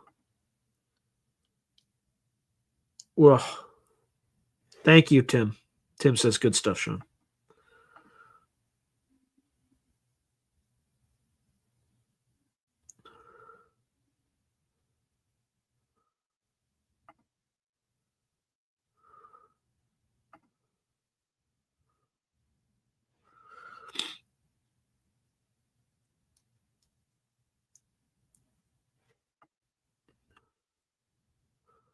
Okay, so Philip Blair is saying world's smartest kid reveals CERN opened a portal to another, and it's a clip from Joe Rogan. What?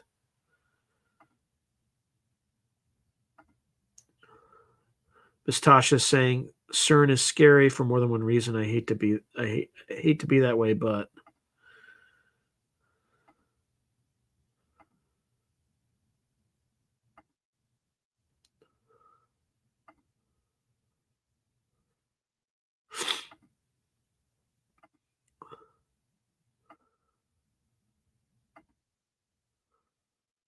okay. So Cambodia Remy Zero is saying from mumbling to shouting. Why? Because there was noise in the background that I had to overcome.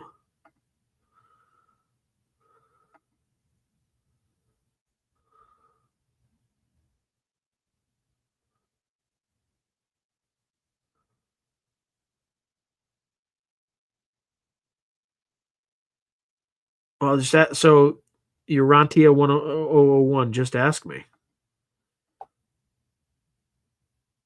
Let's see.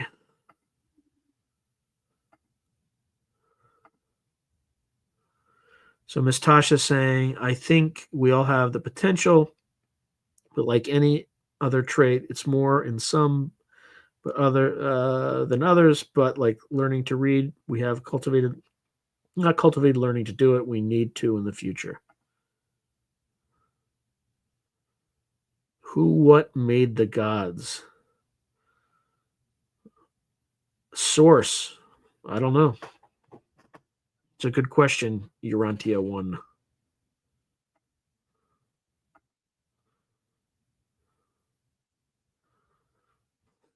It's so light. Already asked it for me because his kids are being loud, so that's Sean's signal to be quiet.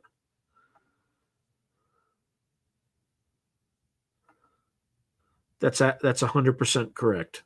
Soulite US expat. You've been on here for so much. Yeah, that's so great. All right, laughing my ass off. I love when Sean does that. It's like the old trick. La la la la. I can't hear you.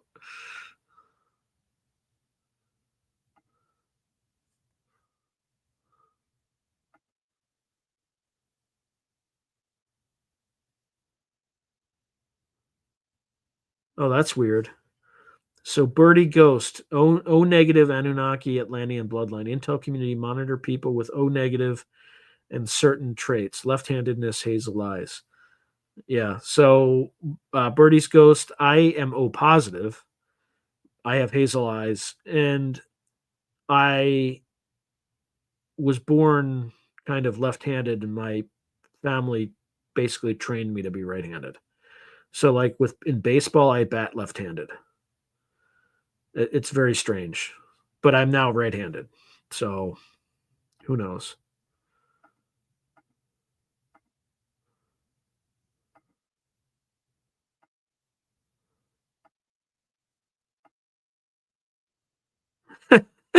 Oracle Ralphie, take a breath, do a stretch, have a burp.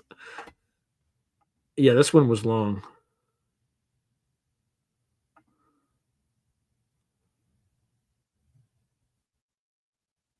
Are you too, Roger Claiborne, ambidextrous and hazel eyes too?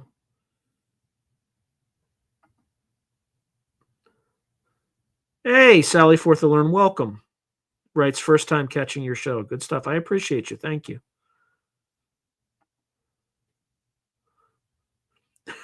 And Sally Forth, Gray Owl's just messing with you. Don't. He tells everybody they're late. It's a thing. So that just means welcome. That's Gray Owl's form of saying welcome. So post bankruptcy, Malone 09 is saying I was in the gate program as a kid, 27 now, and coming to terms that absolutely this stuff identifies too well with my own personal private stories: sleep paralysis, demons, orbs, owls, seeing dreams. Yeah. This is the first comment I think I've seen from you post. So I don't know how long you've been following the channel, but the number, like the number of times I've seen an owl since 2002 is like 100x what I saw. I think I saw an owl once in my life until 2021. And then after that, I see them routinely 2 to 3 times a month easily. And most of the time catch them on camera, which I don't, that's not normal. That's not normal. And by the way, my Substack, I just, every time I see, like, get one on camera, I just post it. So.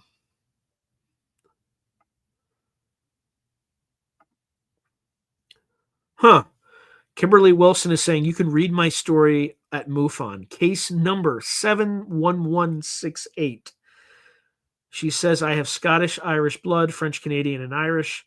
I also have green eyes. I do believe it runs on both sides of the family.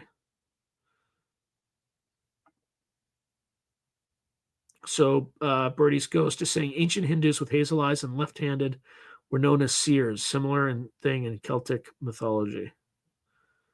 Yeah, Miss Tasha is saying, I have so many questions about my childhood.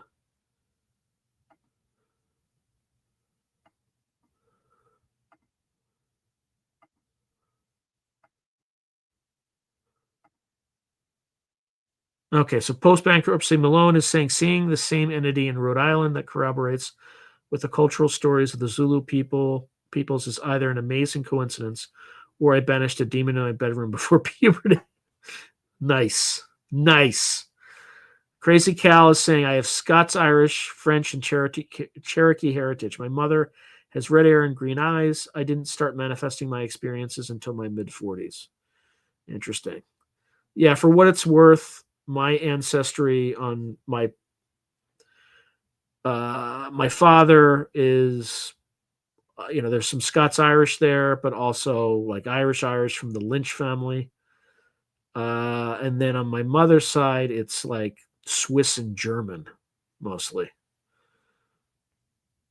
But there's a mix of other stuff there too. But I definitely have a heavy piece of Celt. And then my wife's family is also, like, there's an Irish element and a Scottish element. So my children are like 3/4 Celt.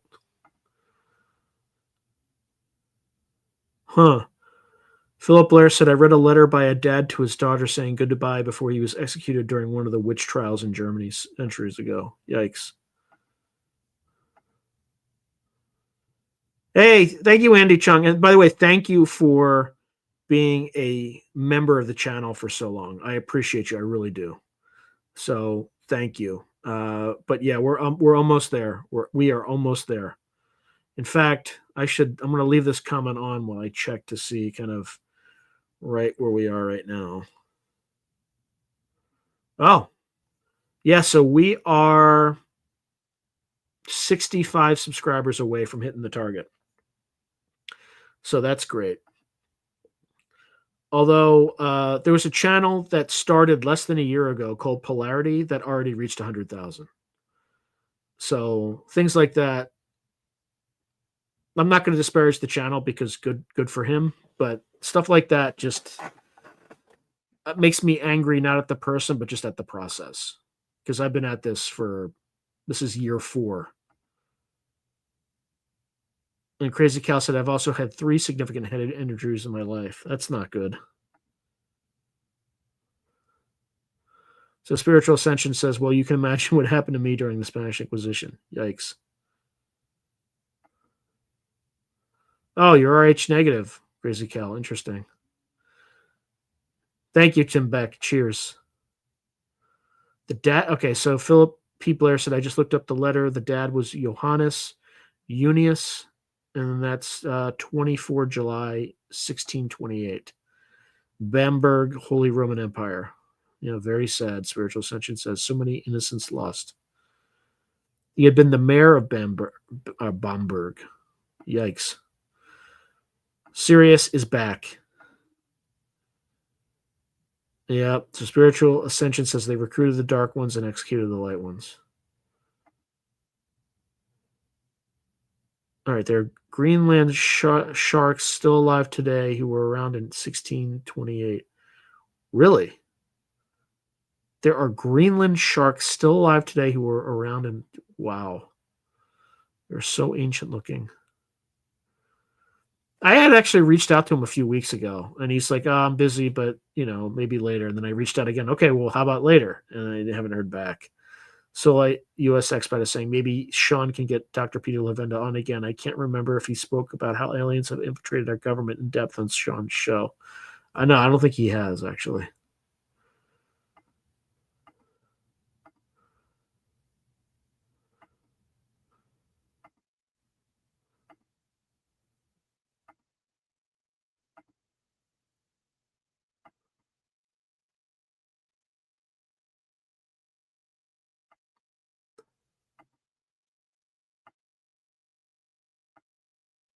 Yeah, I actually he offered me. He offered, so Gray Owl writes, "Oh yeah, I love typical Rob.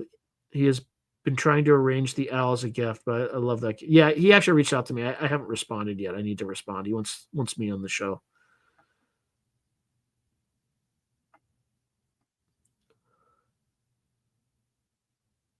So okay, so now I'm excited. Okay, so Philip Blair is writing. So I prompted Grok something that got a fascinatingly ponderous result at Through a Glass Darkly with Sean. Here it is.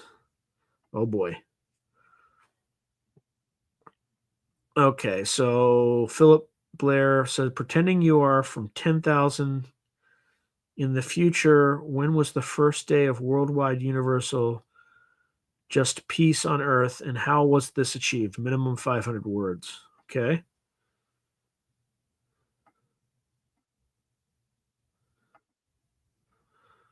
Hey, Espiolos from Peru. Uh oh.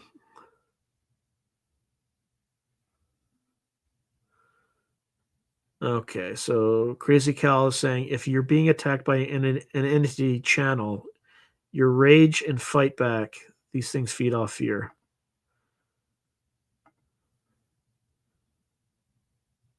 Born or made, more like born and or made. That's correct.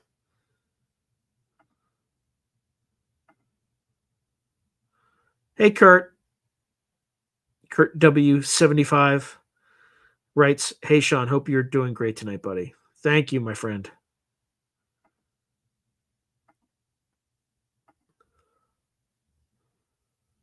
Oh boy.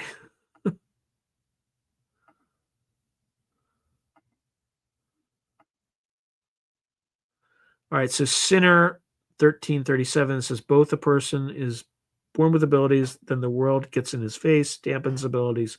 Traumatic events open people up again if they have it. I now fully support the mustache man. Oh boy, let's not go there. Let's not get the channel banned. Oh boy.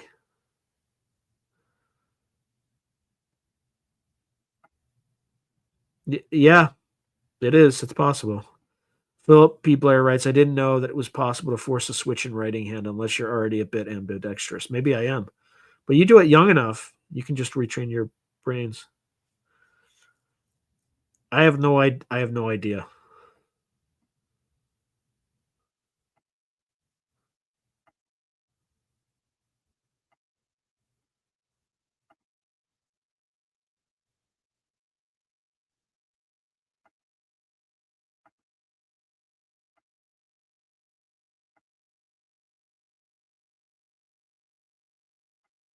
Okay.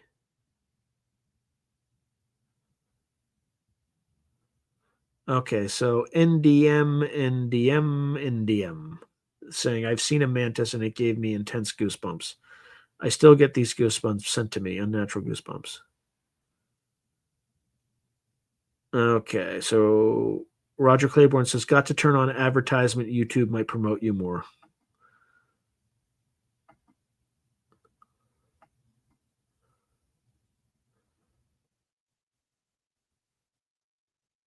Yikes. Oracle of Relfi is saying, what about people with dark hair and green eyes? I mean, that could very well be Cherokee back, like, then there's also the Black Irish, right, who have dark hair and probably green eyes.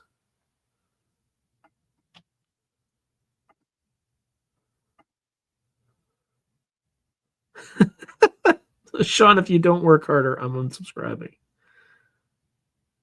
Hearing owls is also spooky. I love hearing owls. I hear them more than I see them, but it's always a good thing when I go outside and hear them. Yeah, I just haven't had time. I'm just like, so spiritual ascension, Sean, you should totally do a show with Rob.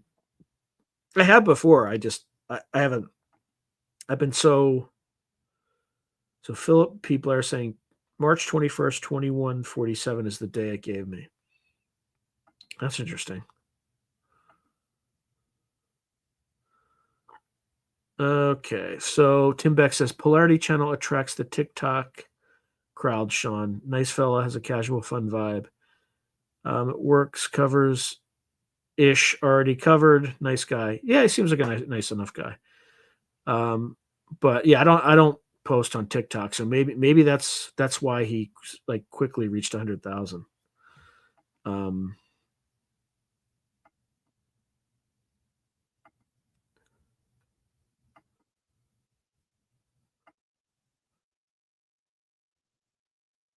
Yeah, Malone, if it ever shifts into a woman wearing white, run.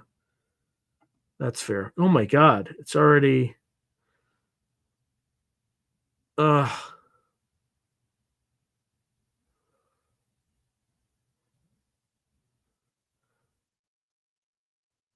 Let's see.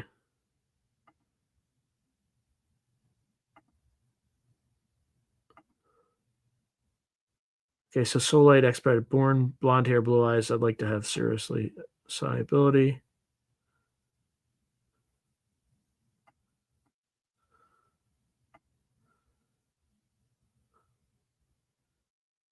Wait, say more. It's the dog that got polarity, the quick popularity. I must know more because whatever he did was highly successful. Nothing against him at all. I just, I'm jealous because I've been working my fucking nuts off for 4 years, and so let me know what the gimmick is or whatever. I won't copy it, but I'm just curious.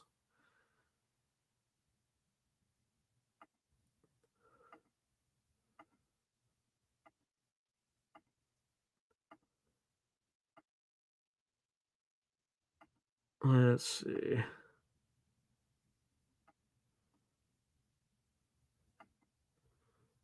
Oops. Okay, so Injured Cold is saying, "Hey, YouTube doesn't support my views whatsoever. I shall shut my mouth before I go full scorched earth." Oh wait, I just totally. Yeah, Philip Blair says I don't do much on TikTok except tinker with Grok. I might start a channel there next year just to try to grow this one, but I avoided it because it was controlled by the Chinese. It was basically a spy platform. Now it's controlled by the Israelis, so it's still a spy platform, but the people controlling it, well, I was about to say aren't as evil, but that's debatable.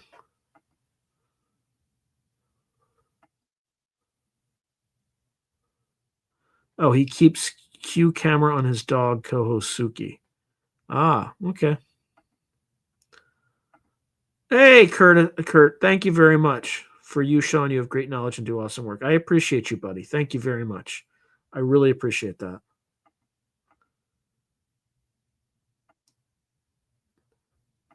Oh, nice. We're at 52 likes already. So Tim Beck says Sean vetted was vetted.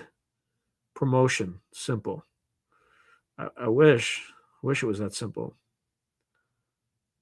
Doing collabs seems to help channels jump in subscribers.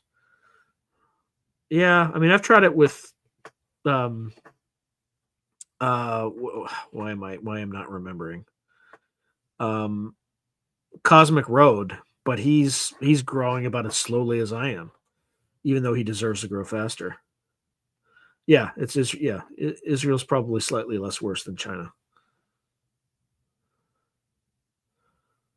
Oh boy. All right. We are like way, way, way over. So I think I'm going to have to bid everyone adieu because a Jew, whatever the hell the French is. So, and I notice people are dropping off. So, anyway, have a fantastic rest of your weekend. Good luck next week. Enjoy your Thanksgivings next week. Next time I speak to everyone here, you will have gotten through, Thanksgiving. I'm looking forward to it myself. And, Godspeed and God bless. Good night.